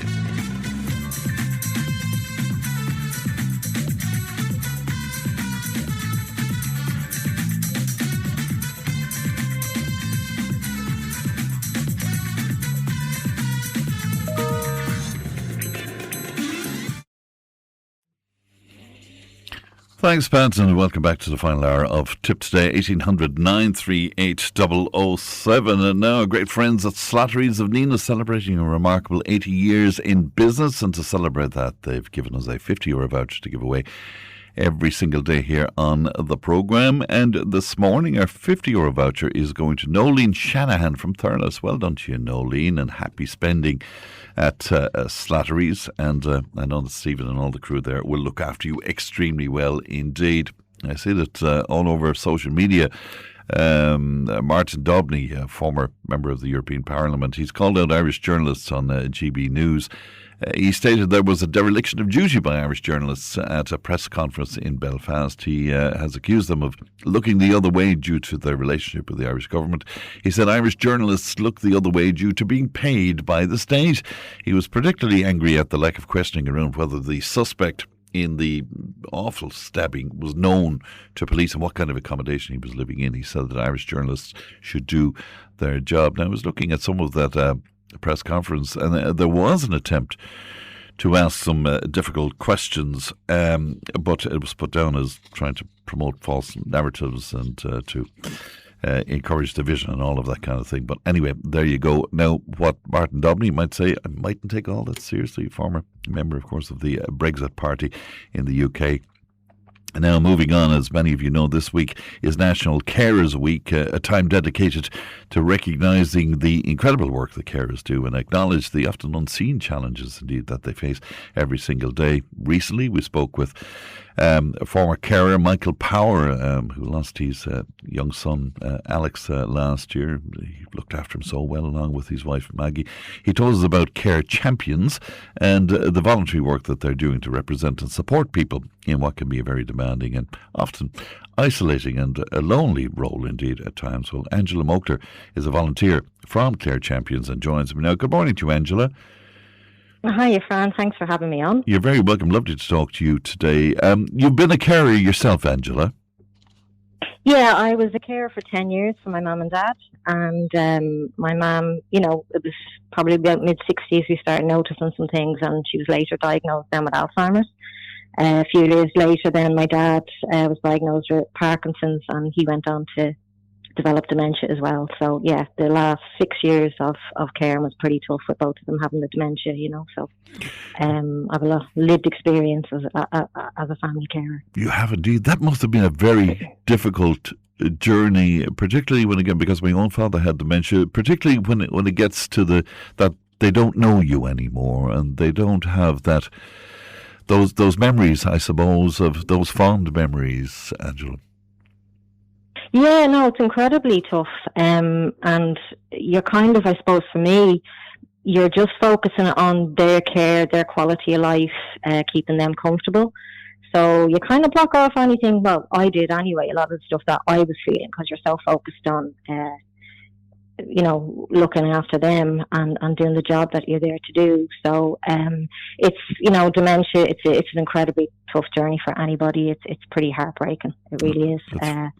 And like you say, when, the first time they don't remember your name, or, there's certain points that you remember that you think, oh, this is going downhill again, Have they passed away at this point, Angela? Yeah, they passed away 13 weeks apart 5 years ago. Yeah. My God. Yeah. So I was very fortunate that I was able to keep them in their own home. So I'm very grateful for that, because I know there's a lot of people that don't have that opportunity for different reasons. And it's one of the things, the stories we hear in Care Champions is that families are left with no choice but nursing home. So the person doesn't want to go into the nursing home. The families don't want them going into the nursing home, but there's just not the support in the community for them to continue staying at home. People have, I didn't have any kids. I was able to do what I did, but not everybody else is in that situation. So one of the things is I find difficult here is when people start blaming themselves. They feel guilty. They feel like they're abandoning their parent or the person, their husband, their partner, whoever it is they're looking after. And really what it is, it's the system that needs to be blamed, the lack of supports. And we try and say that to people, that you're only one person, And the funny thing, the thing that baffles me about that is it actually costs the state a third less to care for people in their own homes than it does nursing homes. So even if you don't care about the human cost in this, from a financial point of view, from the state's budget kind of point of view, it's kind of a no-brainer to keep supporting people in their own homes. And it's just like, and listen, there are good nursing homes out there, no doubt. but it's taking away people's choices and the psychological and emotional impact then on the person and the families and the distress that they go to, that they feel they've no choice and they have to do this and everything that brings with it, you know. Is there any help at all? I mean, I'm just thinking when you do what you did, which was dedicate your life to your parents, and then they pass away, as you said, within a short time of each other. I presume there's a very large void then in your life. Is there any help in terms of dealing with that, getting back to you looking after yourself in some way, Angela? Well, the help you get, you have to find for yourself. Nobody it's not offered. And listen, I know that there's some good organisations out there that you can link in with. But for me personally, I was absolutely on the floor, you know, absolutely on the floor. And that was just, you know, like most family carers will tell you, there's a physical cost as well. I don't think people realise you know, if somebody has mobility issues, for example, the physical strain that puts on your body, the lack of sleep, the fact that you're basically working off adrenaline the whole time. So, you know, we can all as human beings, when a stressful situation comes up, we can, you know, the adrenaline goes up, we get through that period of stress for a short time.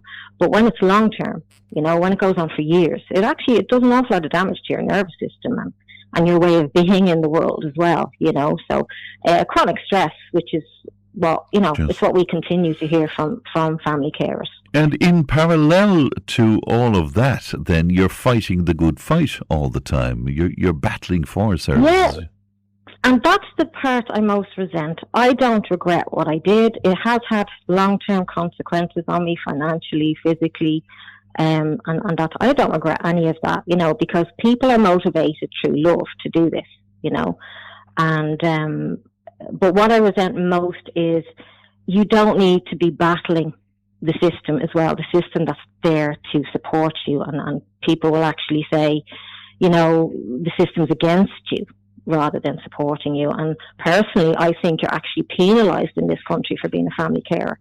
So not only do you not get supported, you're actually penalised for it in many different ways, you know. And, you know, it's National Carers Week and the TDs will be out in government and they'll be saying, oh, you know, carers are the backbone of society. But that's not translating into people's daily lives as family carers. They do not feel valued. I did not feel valued. And, you know, and through our Raise the Voice campaign, we're hearing more and more and more of that. And you know, some of the stories we hear, they're so harrowing. And, you know, some of the emails I've read through the Raise the Voice campaign, I will literally have tears in my eyes reading them as to how people are struggling. And it's gotten an awful lot harder for people than it was for me. And I found it quite difficult. And that campaign you're talking about, you're asking carers what they would like the government to know about their lives, I think. That's what's behind this, Angela, is it? Yeah, well, I suppose, you know, in Care Champions we were talking, and this is why we came up with this. We're all volunteers. We were all either still caring or former carers like myself. And we realised that if this was a different cohort of people that this was happening to and how they're treated, and we're not just talking about financials here, we're talking about an attitude as well, they'd be out marching the streets, but family carers can't, because they're not in a position to do it. They've no one to look after the person they're caring for.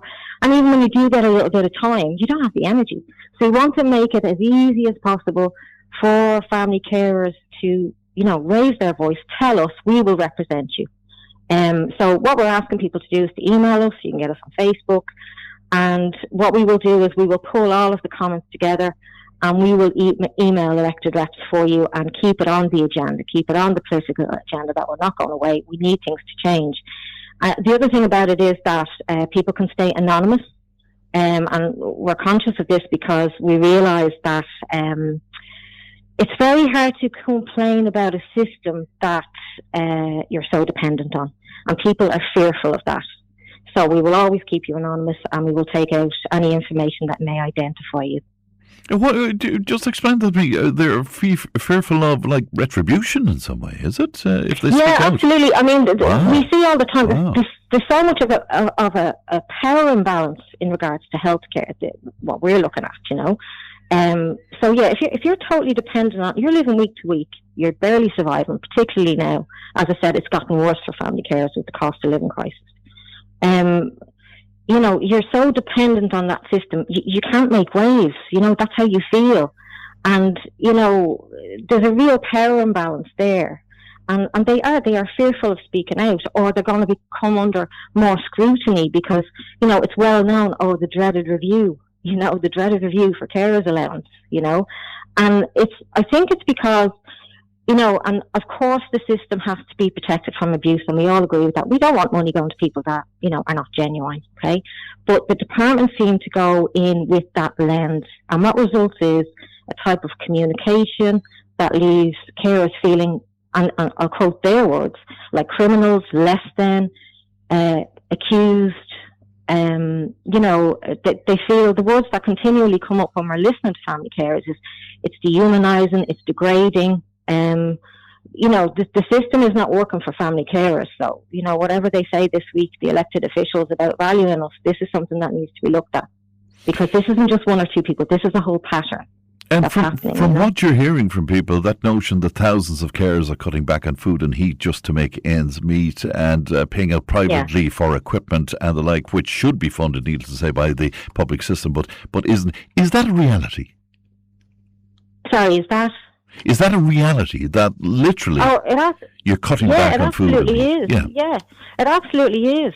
And in regards to the equipment, what we find is it's a real postcode lottery. It's a postcode lottery in this country around access to home care. I mean, it's pretty bad everywhere at the moment, but access to home care, access to different services. There's no kind of good, consistent standard of care across the country. It does depend on where you're living. So it can be kind of frustrating for us when we're talking to people, and we have to be careful that we say to them, listen, this is what should be happening. This is what the policy said should be happening, but you need to check it out for your own area, Now, your organisation, Care Champions, family-run advocacy group, but when Michael Power was speaking to us, rather controversially, he questioned Family Carers Ireland. And he made the point that, their relationship with the government and their funding from the government, and that maybe takes the sting out of what they can do for carers. Would you go along with some of that? Well, what we hear from people that have worked in these organisations is, yes, it is an issue. And listen, I can understand that. It's a balancing act for these organisations because they want to do their best for the service users and people they're representing, but also they want to continue to get funding. So again, there's another power imbalance, that they can't just come straight out. So Care Champions will never take state funding because we want to be the raw voice of family carers. Family carers are the experts in their own lived experience, And when you're hearing the same thing over and over and over and over again, that's an issue, Well, it's most interesting indeed. But like a lot of people have said to us over the many years on this programme where we try and advocate for carers, you feel that, every time coming up to election, we hear about how wonderful you are and how angelic you are. And as you say, backbone of the country and saving the country. But it doesn't reflect itself in how you're looked after then. Sure it doesn't. You're patronised. Yeah, that's how I felt. That's how it's like you have to justify your existence. And if I will give you an example, I was talking to somebody the other day. I have permission to share details here. So basically, he is a carer for his adult daughter with Down syndrome, and he turned 66, got his pension, and his carers allowance was cut in half. Right now, this has nothing to do with the means threshold. He's still under that. Okay. So the care hasn't changed, his role hasn't changed, but social welfare have a rule, he was told, against paying 2 full primary welfare payments. So that means that half of his carer's allowance was cut, God. Good God. So, and just to tell you, because when we're talking to people, as well as the online, people can email us, when we're talking to people, we ask them, what do you want the government to know? So this is what he has said. He said, my daughter has Down syndrome, and I am her carer. I am 65. This was obviously previously before his birthday. The only time you acknowledge my existence is when you want to means test me. My daughter and I are treated as second-class citizens. It has never been any other way. These are the types of things that we hear. Another one, it might shock people when we say that the situation regarding care and support for people with disabilities and their family carers has not improved since we started our journey. That was 37 years ago. Wow. It's and there's so many more of these. Many more. Very sobering indeed. Angela, thank you so much, and well done on all the marvellous work. Thank you for coming on with us today. Thank you, Ron. Good morning to you. That's Angela Mokler there, who is a volunteer with Care Champions. Let's take a break. We're back with more in just a moment. Tipp FM's Tip Today. With Slattery's Garage, Puck On. Main Peugeot dealers in the Premier County. And now stocking the full range of the luxury French car brand DS Automobiles. Book your test drive today with Slattery's Garage, Puck On. See slatterysgarage.ie. Tip Today, in association with Slattery's of Puckon, your main Peugeot dealer for over 50 years in the Premier County. slatterysgarage.ie.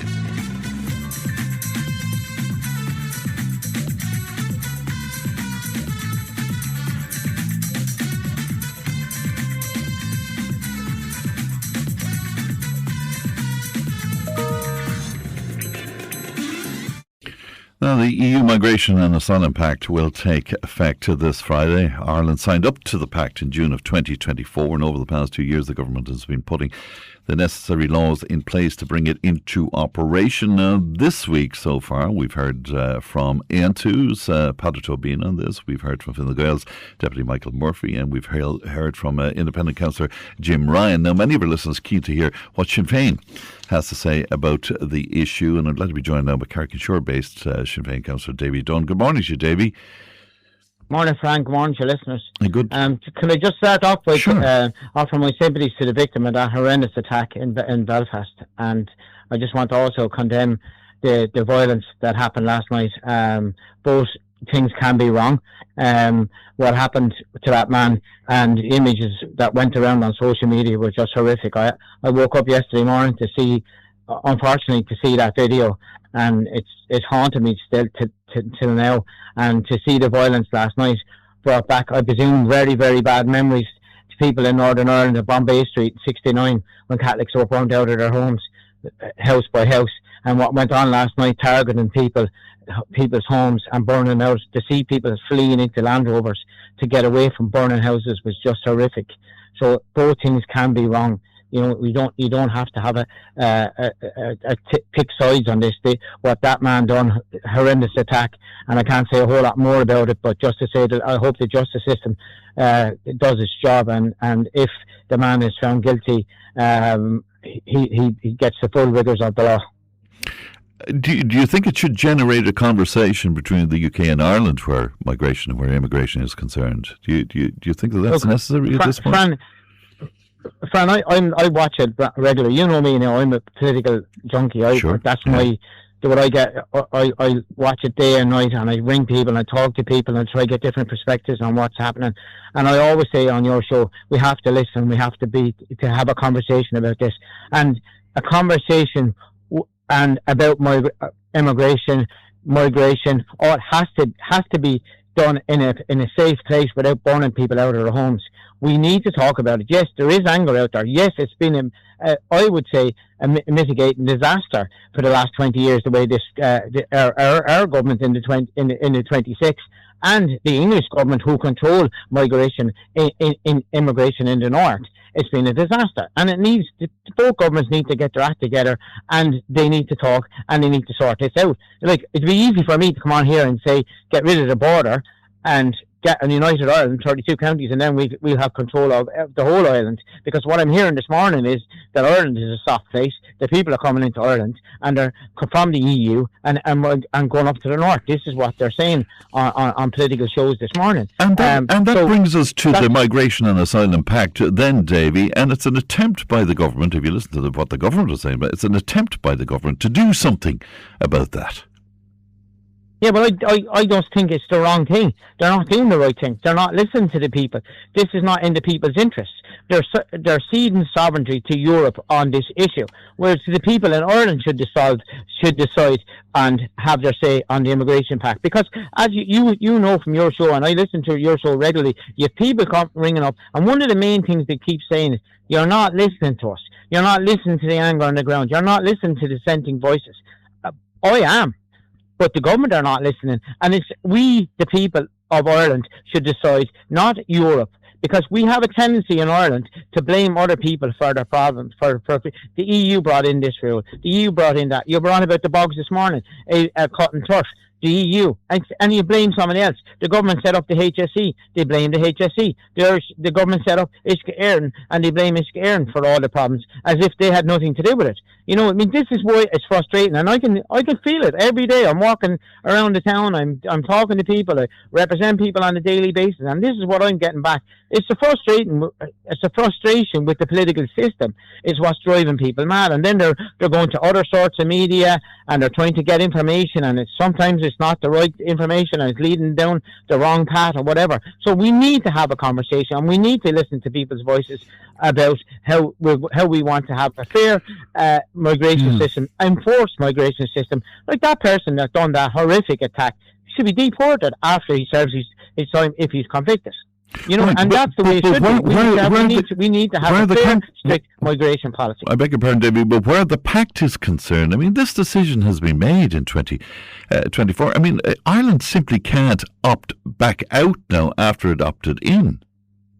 My party put a table of motion last night to have a discussion on the EU Migration Pact in the door, and it was defeated by 6 votes, a very, very tight vote. We put over 50 amendments to this. And none of them amendments were taken on board. So, as an opposition, that's all we can do. We're not in government. Right, but do you accept that they can't? But do you accept they can't opt back out? Whatever we might think of this, they can't do that without negotiation and agreement on an EU level and changes to legislation with EU treaties. This would be hugely complicated to get back out of this. Yeah, I voted against every EU treaty, and I was always, as I said this on your show before, I was always Eurosceptic. I'm now more Euro-critical, and the more I read into something, because don't get me wrong, there was some great stuff came from the EU, minimum wage, all that kind of stuff, all the workers' rights policy came from the EU, but there's also terrible stuff that came from the EU, and one of the ones I've found out recently about, and which shocked me, was there's a policy in the EU called the right to repair. So if you buy a fridge or washing machine, you have the right to repair that, or it should be repairable. Yes. And I found out that it's not. So the EU are not even enforcing their own policy. You have a washing machine that's guaranteed to work for 5 years. 5 years and gone. Even no matter, there's a certain amount of spins it does, and once it reaches that, the parts will fail in it, and you can't replace the parts. Even though it's been proven before that you could just take out the casing around the drum, fix the bearings, €25 for a bearing, fix it, and your washing machine is good for another 5,000 spins or whatever the spins rate is on it, and that can't be done anymore. And this is why we're getting mountains and mountains of recyclable stuff, and it's going all the way back to China, where they're making this stuff and sending it back over here. To me, it's greenwashing at its worst. All right, and back to the Pact again. Is it not true that Sinn Féin did support opting into at least 2 of the measures contained within the Pact?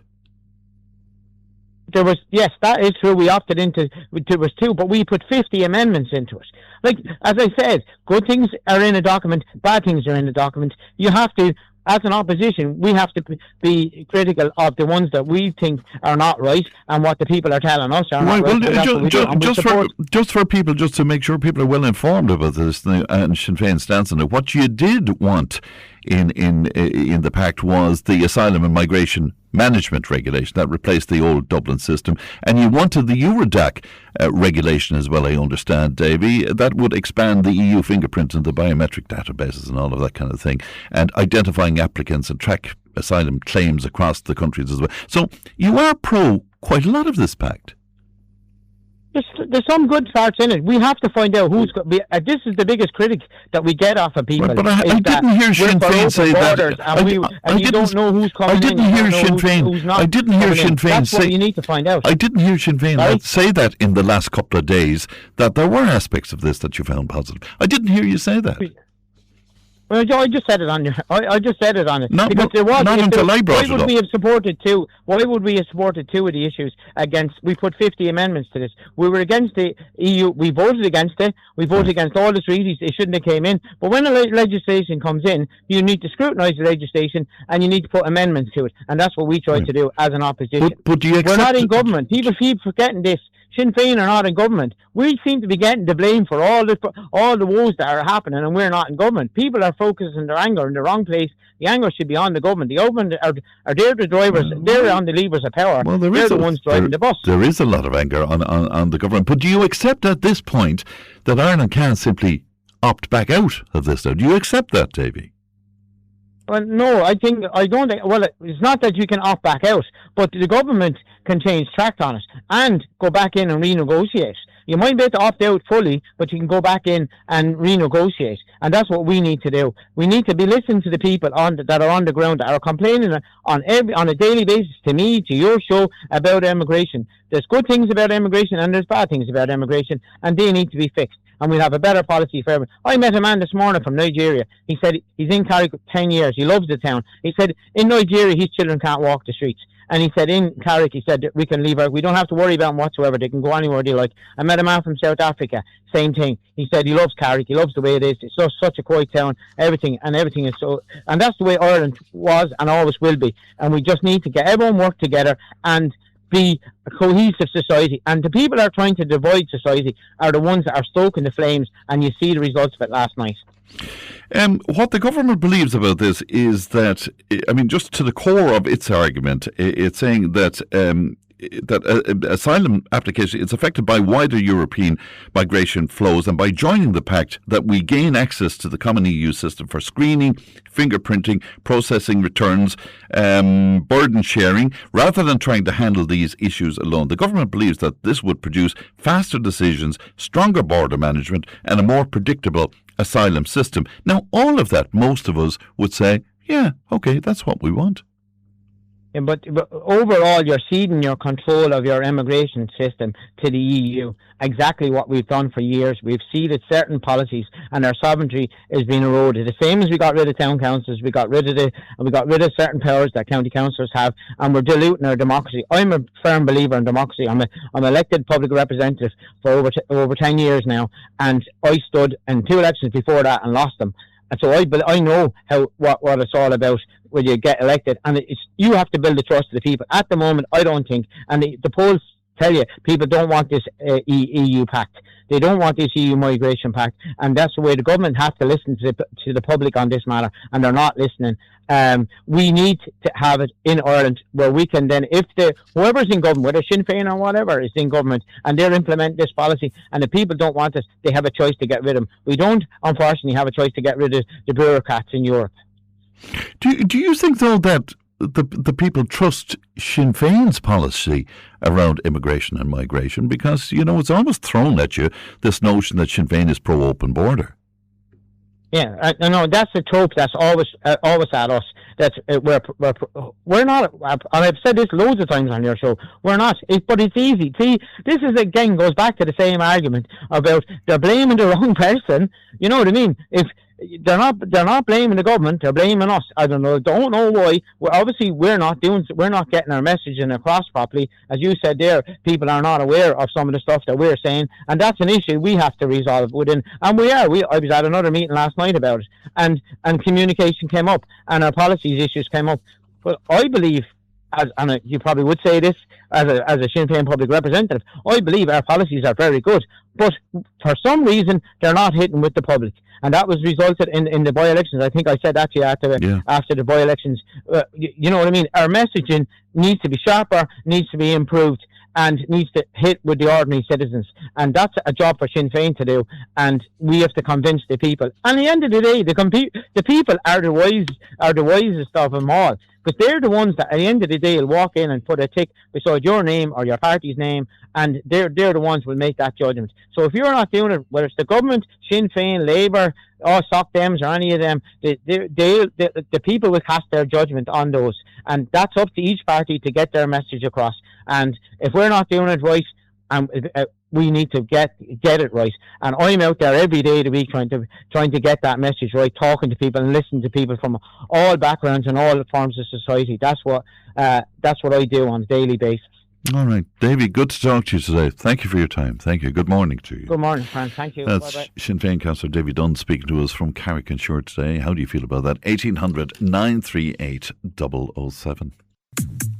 Tipp FM's Tipp Today. With Slattery's Garage, Puck On. Main Peugeot dealers in the Premier County. And now stocking the full range of the luxury French car brand DS Automobiles. Book your test drive today with Slattery's Garage, Puck On. See slatterysgarage.ie. Tipp Today, in association with Slattery's of Puckon, your main Peugeot dealer for over 50 years in the Premier County. slatterysgarage.ie.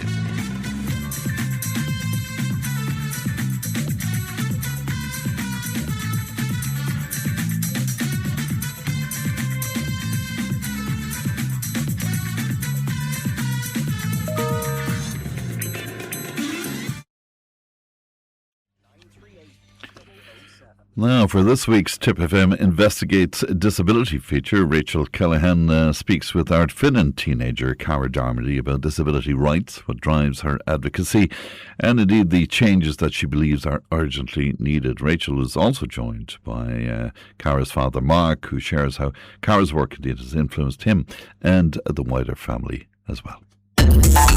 Tipp FM Investigates, funded by the News Reporting Scheme.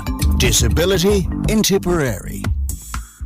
I do it to help people, because I know there's so many people out there that are struggling, and even parents who are scared to stand up to the HSE and the government.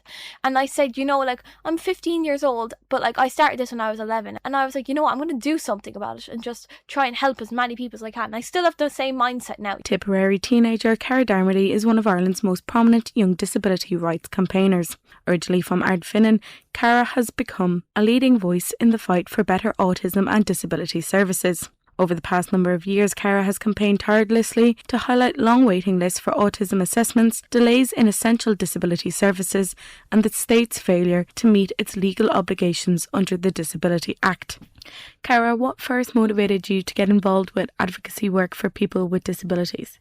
I suppose it all started when I was just 11 years old, and I saw my mum and my dad struggling with my two brothers at home, because I have two severely disabled brothers, and just seeing them struggle at home, even though I was so young, something just kind of clicked with me that there was an issue here. I kind of knew from a young age that they weren't being treated the same as what other people might get treated because people with autism kind of get treated like second-class citizens, and I realised that there's a very bad problem here with services and autism. And I realised that while I was only a young girl, I saw my parents not getting any sleep because of them, and it was really tough for me to see that just as a young person. And I said that I was going to do something about it, and that kind of motivated me, I suppose. I kind of realised that it's not just our family that's struggling, but that there's so many people struggling with this, and I decided that I was going to do something about it and sit the junior psychomaths exam for charity, and just to raise awareness about autism discrimination out there.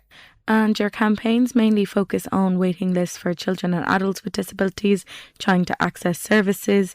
Is this a big challenge people in Tipperary are facing? The waiting list issue has always been a big concern of mine, and in Tipperary, it's been disgraceful. And I know some places in Ireland are doing a bit better than in our county, and I've raised a lot of awareness about this issue, and I suppose that's why I'm so proud of Cara's fund, because I got 30 million euros worth of government funding.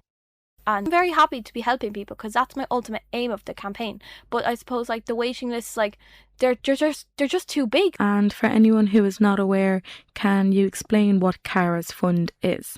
So basically, in June 2024, I started campaigning outside up in Dublin once a week. That ultimately led to me getting my first 10 million euros from Simon Harris, because he called it Cara's Fund. But then I did more protests last year. So in May, I did a 50-hour protest outside the front of Leinster House, where I slept in a tent. Then this December, I slept outside in Storm Bram, which was way worse. It was freezing cold in the middle of winter. Because of my protest, I ended up getting another 20 million euros to Cara's Fund in this year's budget. And why that's so major is because over 6,500 children have now got some sort of service, or have gotten a little bit of additional help that they wouldn't have gotten without Cara's Fund since then. And I suppose those two protests, they made a big difference. But unfortunately, since I've left the streets in December, there has not been a lot of progress made on this issue.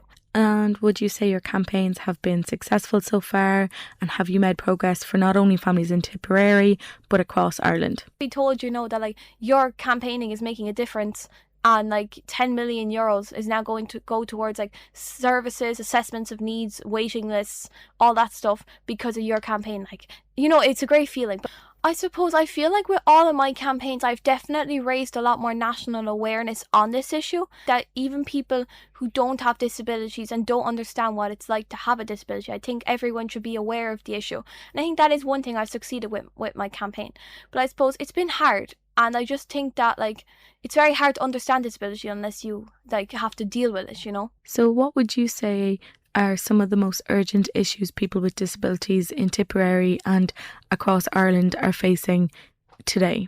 I suppose there's a numerous amount of challenges, but I think the biggest challenge is like when people need a service or assessment like right now or in the next couple of weeks or months, and they have to wait like 5 or 6 years to kind of get the assessment that they need. Like for an assessment of needs, let's just say, they could be waiting 5 or 6 years for that.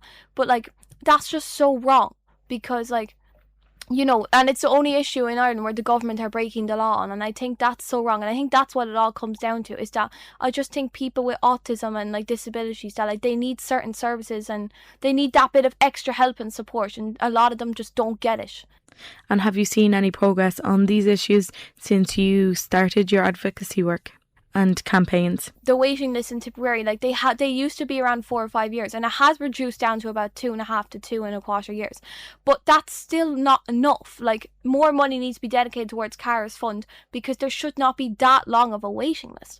And like, I just think like waiting lists in Ireland for like assessments of needs, like it's increasing exponentially. So like ultimately, while my campaign has made a lot of progress, it's like the moment I kind of go off the street, like the progress kind of stops being made. And other than waiting lists, what are some other barriers that individuals and families are facing? I think there's challenges in every single sector, but ultimately the government are breaking the law with this assessments of needs issue. And I think that like it's kind of like a race, like a hurdles race, you know, like you don't just like jump the 10th hurdle straight away, like you have to kind of do it one by one at a time. So I think that the first step that the government really need to do is stop breaking the law on the assessments of needs waiting list issue. Then once they do that, then they need to focus on the next task, because there's so many issues in other sectors as well, but it will ultimately be driven by that. Do you think there's enough awareness on these issues, not only nationally but in the government and among decision makers? I think a lot of people, it's not that they don't understand disability,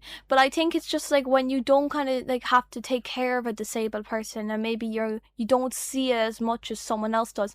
You like just, some people just aren't aware of like the amount of help and support that they need. And I suppose like a lot of people, even like in the government, like they would not have experience of dealing with disability. And have you received much support from local TDs, councillors and local representatives? Everyone tells me I'm right, but there's very few people that actually say that they're going to do something about it. And ultimately, like local TDs and councillors, a lot of them can't actually do anything about this issue. Right now, like we're in contact with Michael Murphy trying to get more money towards Cara's fund and all that, and we're obviously really appreciative of that. But people like, let's say, independent TDs, like they don't have a lot of power over this issue. People like to talk, but there's not a lot of action done. I want people to do something about this issue. Taoiseach, the Taoiseach can really do something about this issue. And like, there's not many people that will actually be able to fix this, because ultimately the government are breaking the law. And until they stop doing that, there's not going to be a lot that the ordinary person listening here can do, or even the ordinary councillor or TD. But all I'll say is I'm not going to be going away anytime soon, and I'm going to keep raising awareness about this issue. So Mark, for you as Cara's dad and as a father who has children who has an autism diagnosis, how much progress has Cara's campaigns made for your families in Tipperary and nationally? But sure, it's shocking really to think that she was proposing at the start, she was going to fundraise €100. She ended up raising 82,000 for 2 local schools. But then like to bring her campaign within like 7 days, she was in front of Leo Varadkar at the time. Like it was a shock for us, and to think that somebody could have that impact and very quickly have that impact. But I suppose where it got real was where she started to get government funding. That's where like she's playing senior hurling now, and that's very hard to deal with. Like a couple of days before her first exam, and she's meeting Minister Norman Foley, who is the minister in charge of children in this country. She's dealing with the decision makers and trying to force them into a position where they've no choice. Like that will follow her to the grave, literally. So those were the moments when you're being officially, like, if you look at the fuel protests, and when the government said that we don't negotiate with only national organisations, but they're negotiating with a 15-year-old, and they're personally crediting her with funding. So to be fair to them, but she's not finished yet, and all they've done is empower her now to seek far greater ambition. So we'll do our best to support her in any way that we can.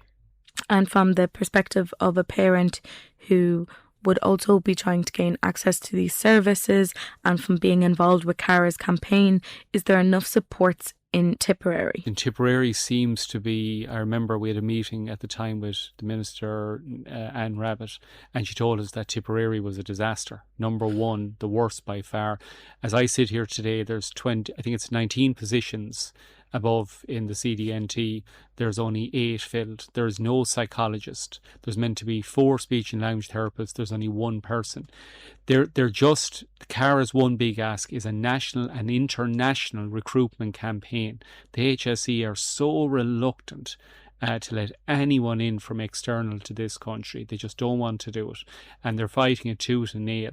But she'll keep fighting them back on that, but it's to get the government to force them to do that, because until we get therapists into these buildings, whether you talk about assessment needs, services, any issue whatsoever, if there's no person there to give out the therapy or assessment, you're dead in the water. So what do you think has contributed to Cara's success, and what do you believe she brings to the table when it comes to advocating for the rights of people with disabilities? It's the one law they break, so that's why people often wonder, why is it assessment needs? Because that's where they're vulnerable. They break the law. She brings a very youth mindset into a very serious issue. So it's like, as I say, she has sat in front of the last 3 Taoiseach and told them that they're breaking the law. The courage it took to do that. But she does it respectfully. And I think just a very quick joke when she said to Micheál Martin, "You're like my best friend," she said, and I like you on so many levels, but you are breaking the law. They don't try to deny that. So that's where the pressure needs to be put on them. But no, absolutely, there's services should be a right in this country. And unfortunately, even I as a parent, you get so angry when your child does not get services. You get so upset. I could never see myself doing what she does. But she can go in there in a non-angry way. But that's how she got that 30 million. She's used their laws against them. Ye wrote the assessment needs law. You're breaking that law. So you need to come up with money now. So that tactic has worked dramatically for her, I would say. And so what do you think are the next steps for Cara and for your family? I suppose she's been empowered from a very young age. So the things she's asking us to support her on are not minor. They're like sitting the junior side 11, sitting the leaving cert when you're still in national school, campaigning, sleeping on the street for 50 hours. That was like a military operation. She's come to us with a couple of huge asks over the next month. So she's going to escalate her campaign in a huge way. So let's watch this space. Tipp FM investigates. Funded by the News Reporting Scheme. Disability in Tipperary. And that's Rachel there speaking to Cara Darmody and to her dad Mark as well. And Leanne is with me. Good morning to you, Leanne. Good morning, Fran. Leanne, just during the break you were telling me about the international reaction to what's been going on here in Ireland. Are we being viewed internationally now as being a racist country? We're being viewed as the racist country in Europe at the moment, according to just punters online sharing their views, watching from abroad on what's happening in Ireland. So many comments of people who moved to Ireland and hated it and chose to move home. A lot of people who moved to Ireland are living here currently, feel very, very uncomfortable, especially a lot of people working in the healthcare system have said they feel very, very fearful, have asked their management for time off at the moment. They don't feel safe getting to work. One person has suggested that the migrant communities make a group together where they'd start lift sharing if they had to go out in public. So for their own safety? For their own safety. Wow. And there's a lot of reaction to this. There's a lot of people saying you're just jumping on the bandwagon for people saying they hated Ireland and hated living here. Then there's a lot of people just saying they don't think it's a true representation of Ireland. They don't feel like we are a racist nation, that there's a lot of good people. We're very inclusive. We went above and beyond for everyone. And that's why we're in this situation. And does anybody make the point, why would you not speak out about, I mean, if you take what happened in Belfast, and I guess it must be more widespread than that they're making reference to, but I mean, how could you not speak out about such a horrific, barbaric act? Exactly, and a lot of people, I think they're afraid that the attention goes the wrong way, as they title them online. The far right is what they're titling them, and people jumping on the bandwagon for any incident that happens in Ireland. Yes. Like they saw during the fuel protests, and that they feel like straight away, and the attacks last night on people's houses and homes. A lot of people are saying, though, it's not immigration that the Irish people hate. I saw one video in particular, and a woman was killed trying to explain it. We love people moving here. We love people living in Ireland. We're angry at our government, and it just sparked. We're so angry at the way they've dealt with immigration. We want people to come here and work and pay their taxes, have a home, integrate their children into society. But we're so angry at the government because a lot of us can't afford to live. live. I guess it's the illegal aspect of the immigration as well that's troubling people, isn't it? Yeah, and one lady rang in during the week and she said she truly believes Irish people aren't racist. And she put it that if you were homeless and you were sitting on a street corner for 5 years and you couldn't get a house, and the next one of the days another person sat on the same corner and after 2 days they got a house, you'd feel very, very angry. That it's the fact that you see people getting what you can't get, and then your anger goes in the wrong direction. All right, that's very interesting. But certainly that's what's happening on social media. We are international. As far as Australia, journalists were up all night in Australia reporting on what's going on in Ireland, in Asia, across Europe, the United States. Everyone is talking about Ireland right now. All right. Thanks for that, Leanne. What about tomorrow? What have we to look forward to? We have a very, very busy day tomorrow. There's a vote tonight on whether or not therapy reports and notes should be allowed in sexual assault trials. Yes. So we're going to speak to a victim tomorrow.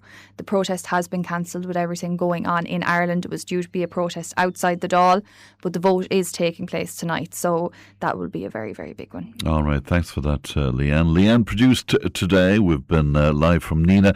Stephen's on the way with the Time Tunnel on the Lunchtime Show. We'll speak to you from our Clonmel studio tomorrow. Look after yourselves in the meantime. Bye-bye.